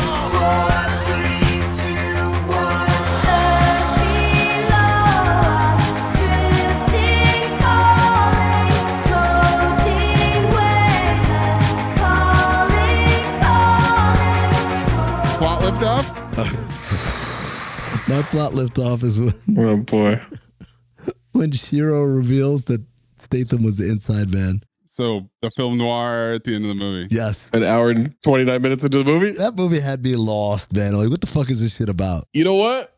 Yes, I agree. That's the moment that the movie lifted off for me. I got real interested then. Yeah, I guess it's when Statham finds the titanium bullet 3 years later and realizes that Rogue is back. Why don't you try telling us what the fuck happened? Plot summaries, 1 minute and 43 seconds on the clock. I mean, oh, 3, baby. 1, 2. Look, do me a favor. I don't want to do a countdown before I do the scene. No countdown. Can we just do it off of action? Just in your own time. Good. So I'm not a rocket ship, okay? Okay. All right. Jason Statham is a tough guy talking, chain-smoking, badass FBI cop who loves to banter with his partner, young Bobby Lee. Jet Li is an assassin named Rogue who's about to kill Statham before young Bobby Lee saves the day by shooting him in the face, which means he's dead, right? Just ask James Remar. Statham is supposed to bring steaks over to Bobby Lee's house, but Jet Li shows up in a Phantom of the Opera-esque and murders everyone and burns the house down. Statham spends the next 3 years obsessing over catching the guy who did this, and it ruined his marriage. Oh, cliches! 3 years later, we are at the Zero Cheeks Club in the Yakuza district of Atlanta, and Jet Li shows up and murders everyone, even the dogs. Statham shows up and claims to be an FBI crime scene because he's part of a specific organized crime task force. I think it was Asian. He tortures a surviving victim into giving up info, not legal. Basically, the Yakuza and the Triad are locked in a war. Ricky Tan is the leader, and he's married to Maria. He's hired Jet Li to betray the Yakuza, so he has the Yakuza show up to the docks and then executes them. Statham figures out the dock cops are dirty, so he assaults their captain in a restaurant because he's even dirtier. So it begins a crazy cat and mouse game where Jet Li basically works for both the Triads and the Yakuza, killing both of them back and forth, while Statham and his specific organized crime task force, I think it was Asian, 30, add their fair share of murder and mayhem and other felonious activity in the mix. Jet Li kills Ricky Tan and the rest of the Triads, but not Maria. Then he murders all the Yakuza ninjas who brought swords to a gunfight. This angers the Yakuza chief, who gets killed by Jet Li, but not before he tells him Statham is the one that tipped them off and allowed his family to get killed. 10. Oh yeah, Jet Li is really young Bobby Lee. So he tracks down Statham and kills him, but not before giving Statham one last chance 5. to be racist. Look into my eyes, John. 3, 2, 1. Jason Statham and his partner think they've taken out infamous international assassin Rogue, but Rogue lives and murders his partner's whole family. 3 years later, Rogue returns to blow up a Yakuza strip club. He used to work for Yakuza. Now he's doing Triad business. That means it's time to call Jason Statham, who now works for the AOC. That's the Asian Organized Crime Unit. His obsession with Rogue has cost him his marriage, but it's also gotten him out of some Friday night basketball games. Yakuza and Triads have lots of beef. Rogue is starting a war. That's the name of the movie. There's some golden horse statues involved. Shiro lives in Japan. He sends his daughter to deal with it. He doesn't want to deal with it. Luis Guzman works for Interpol. He knows about Rogue's plastic surgeons. Rogue supervises the Triads, stealing the golden horses and killing Yakuza, thanks to the help of a dirty police captain. Rogue is taunting Statham, messing with his head. Triads kill Yakuza. Yakuza kills Triads. Rogue playing both sides. He gets his revenge on the head of the Yakuza. He decapitates him because he's the dead partner from the beginning of the movie who disappeared for 3 years, 30. got facial reconstruction, and I'm assuming trained relentlessly to become a top-tier assassin. It also turns out that Statham was the dirty cop and betrayed his partner. We finally get the long-anticipated Jet Li versus Jason Statham fight, but Jet shoots Statham and drives across the Golden Gate Bridge with some money in a briefcase. I forgot to mention dressing in my recap. Great. I had time. I'm going to leave it all in. Please don't. Please don't. Well, I don't think I said... You could stop your bullshit. The rest of us also have... I will show it to you. I will show you, send you the link right now. Do not care. It's the way you say English it. to Japanese. But I could play... They have audio where you can listen to how they say it, and then you said brew. Mimic. I was going to clip it, and you insist on saying That's it how over she and said over and over and over and over again. Blue cheese. Hold on. Let me put it translate. Don't. Go ahead, Zach. 3, 2, 1. All right. We have maybe the worst federal agent we've ever seen in any capacity. Worse than the two feds that went after Honest Thomas James Dolan, when he was just trying to confess to his crimes. And so Jason Statham is a guy who only wants to kill one man. Doesn't kill about doing any Fed work, just wants to kill one man. It's the man who killed his partner, Tom Lone, and killed his partner's family and burned down their house. And ruined that Super Bowl party. Ruined the Super Bowl party. It's because he forgot the stakes. Years later, after this incident has happened, we find out that it has cost Jason Statham his marriage. It has cost him everything. But he also, good news, doesn't have to watch his bingo kid try to play basketball and disappoint him even further. Rogue is back. He's killing people. He's killing Yakuza. He's killing the Triads. He's killing everybody. 40. I'm good. He's playing both sides. He's killing everyone possible. And the whole time, it is just one murder happens, and then the Asian crime unit shows up to a crime scene with some bumbling SFPD detectives. Eventually, we get to 20. Jet Li finding out from the head of the Yakuza that Jason Statham was in on this whole time. We find out that Jet Li is Tom Lone from the beginning of the movie. He goes, confronts Jason Statham, kills him, then drives across the Golden Gate Bridge to take a lot of money to that strip club from the internship and fight some nerds. Optimism isn't sunshine and rainbows. It's fixing things, changing the way we fix things. It's running the world on smarter energy. Because if optimism never stops, then change can't either. GE Vernova, the energy of change. Leading a business today means constantly adapting. On the Executive Insights podcast, brought to you by AWS, global leaders share how they're making tough calls, testing bold ideas, and putting innovation into practice, generative AI included. If you're looking for real stories behind what's working, this is it. Subscribe to the Executive Insights podcast today, available now on all major podcast platforms.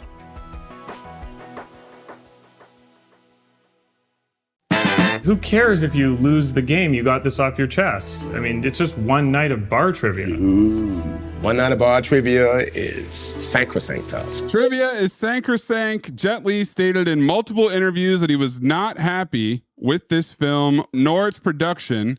He went as far to say that the movie sucked and he had no confidence in director Philip G. Atwell. Even halfway into filming, he knew that it would receive mediocre ratings and not make profit. According to Google Translate, trivia is pronounced Toribia in Japanese. This movie was originally called Rogue Assassin. Actually, that's what it was called in Europe. But the name of the movie was changed to avoid conflict with another movie with the same name, Zach. It's an Australian movie about a crocodile that goes rogue. Fuck yeah, file. And somehow they got moved off their spot by that. Jaws the Revenge Crocodile Hunter? The silver sports car Jet Li drives is a Spiker C8 Spider, which costs approximately $287,000. That's a dope-ass car, man. The combination entered on the keypad, combination, by Rogue to access his weapons locker forms the shape of a letter which may have been intended as a clue to his true identity. In a Rotten Tomatoes interview from June 2006 with Devin Aoki, they asked, "Your character in Rogue is Japanese. How long did it take you to learn? Did you speak it before?" Devin, "No, I'm really kind of a California girl. I know I look like I'm straight off the boat from Japan or China or any of those Asian countries. People always ask, 'What are you, Asian?' It was very cool to learn Japanese. There are all these different nuances. If you say a sentence in Japanese, if you say it wrong with the wrong process, Japanese people aren't going to know what you're saying.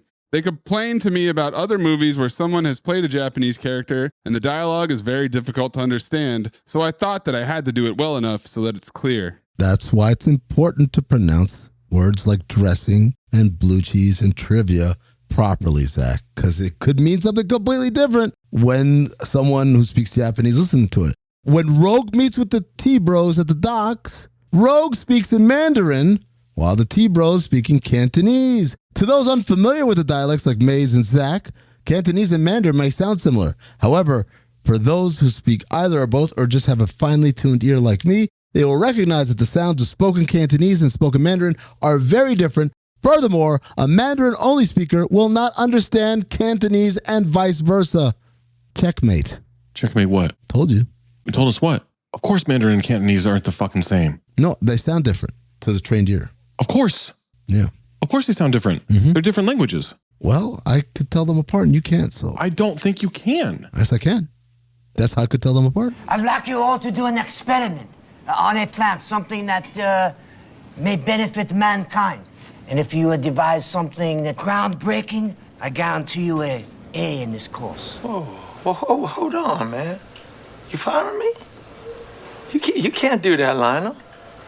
Look, man, if you don't want me to have a foreman job, I understand, but I need my fucking job, man. Louis Pinnock Accent Award, Jason Statham Japanese, Jet Li English, and, in a twist, Devin Aoki Japanese. Also, I have Jet Li voice modulation on the phone. Benny Hanna Jr. Japanese. Did you mention that one? Steve Martin was a prop comic. And the closed captioning on the song in the club, that's my nomination. An MIA song. Yes, but the closed captioning. The song could have just said, "Give me $10 and I'll do anything." They chose not to. I think it's Devin Aoki Japanese. Because she learned it. They can fool Americans by having her speak it, but like she's saying, Japanese people aren't going to know what you're saying if you get it wrong. I would love to hear what a Japanese person thinks of her lines in this movie. I would say either Devin Aoki or the voice modulator. This is what I'll say. When I put Devin Aoki's lines into Google Translate. Okay, we're going to skip ahead from this part. We're going to keep going, yeah. So Devin Aoki Japanese wins.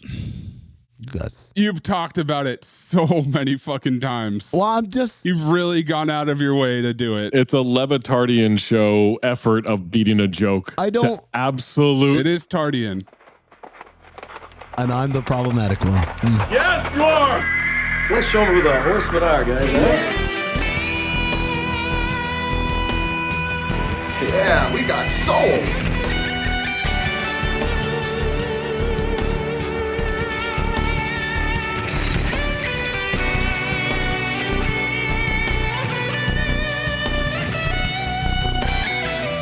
Horsemen, oral fixation, thowwbweds, briefcases, flashbacks, Asian hate. I've also got leather jackets. Are you talking about the Horsemen of this episode or of the movie with the Asian hate part? Yes. Okay. Is it TFT, Zach? Tough Fed Talk? TFT, yeah. Zero Cheeks, Film Noir, Is It Cake, and Bad Writing.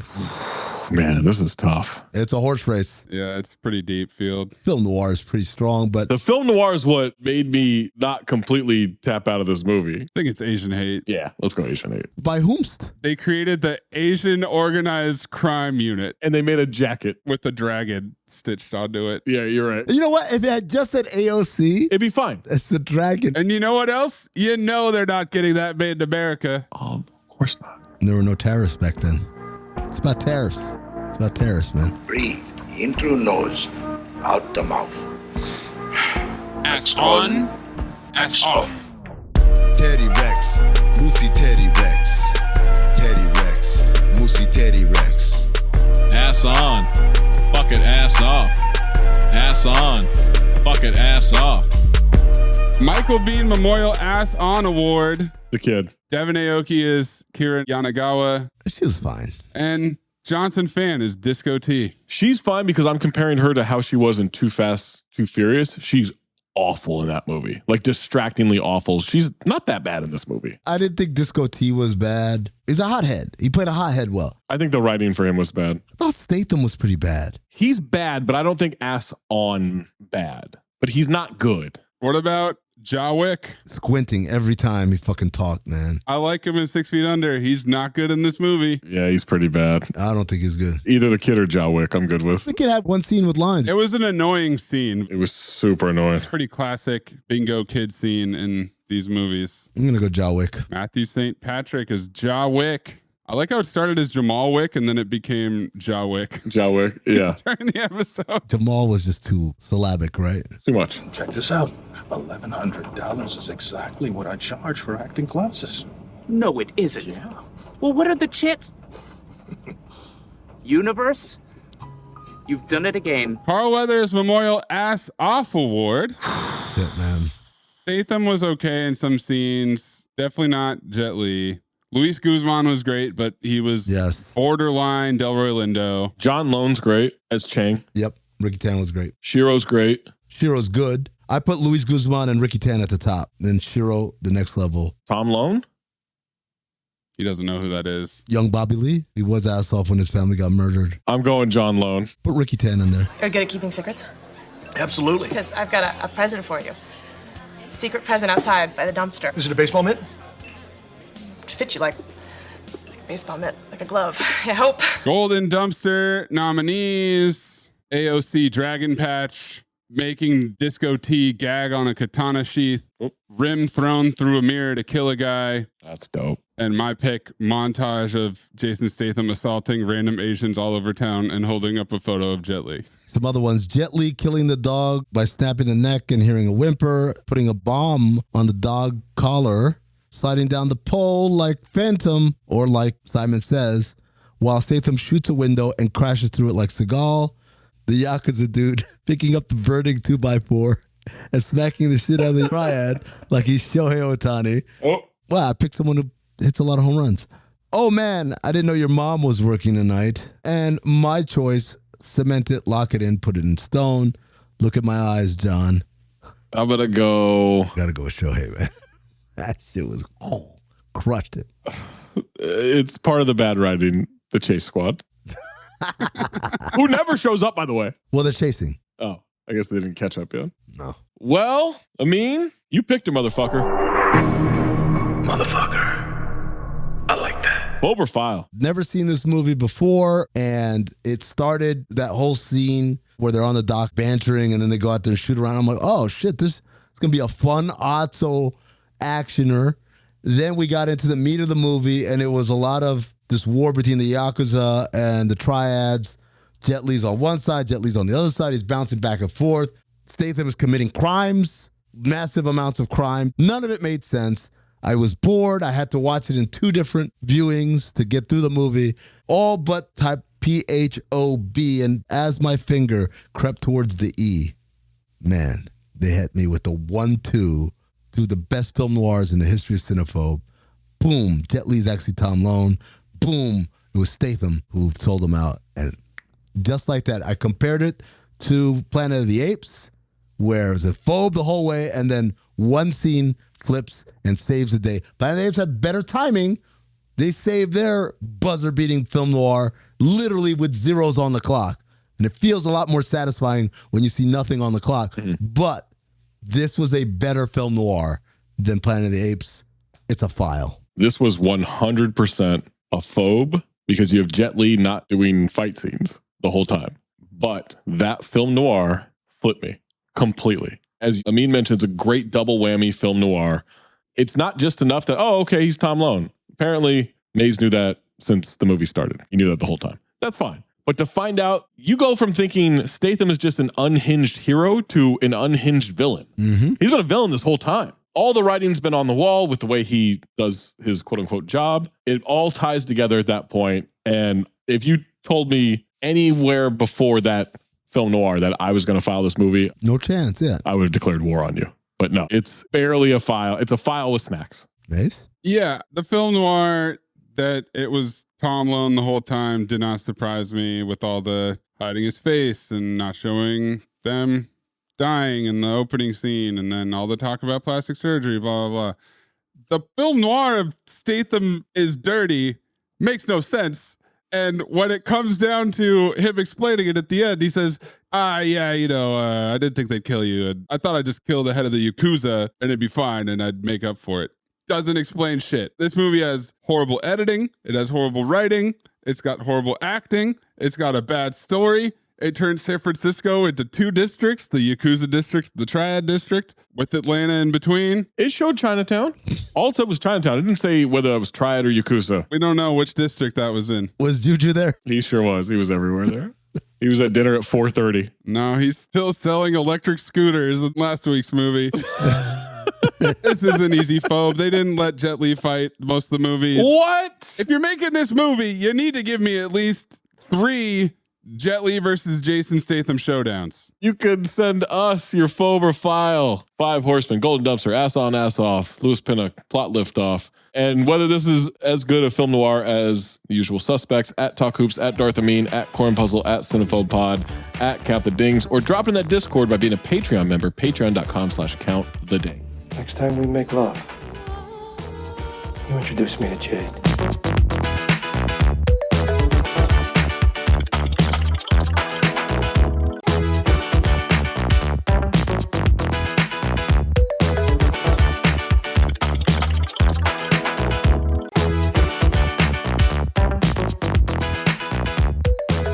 So, Zach, you got really excited at a certain point in this movie. Okay, so I thought I had my daisy chain set. Mm-hmm. And the daisy chain itself was man yelling in Japanese. It's questionable where this would be. It says AMC, it says Philo, and it says YouTube TV. Now, I can't verify any of those. It's also $5 to buy. So I was just going to buy it. I'm shocked I don't own it already. But then you said something in the middle of this podcast, and I think I have to pivot. So man yelling in Japanese was going to take us to Major League 2, which I love. Put me down for a file. Oh, yeah. Great movie. Tanaka yelling in Japanese at Serrano. Love it. But you said International Assassin Starter Kit. Yeah. And so I went and looked it up, boys. It's on Netflix, which I knew. It's a 0%er from the critics.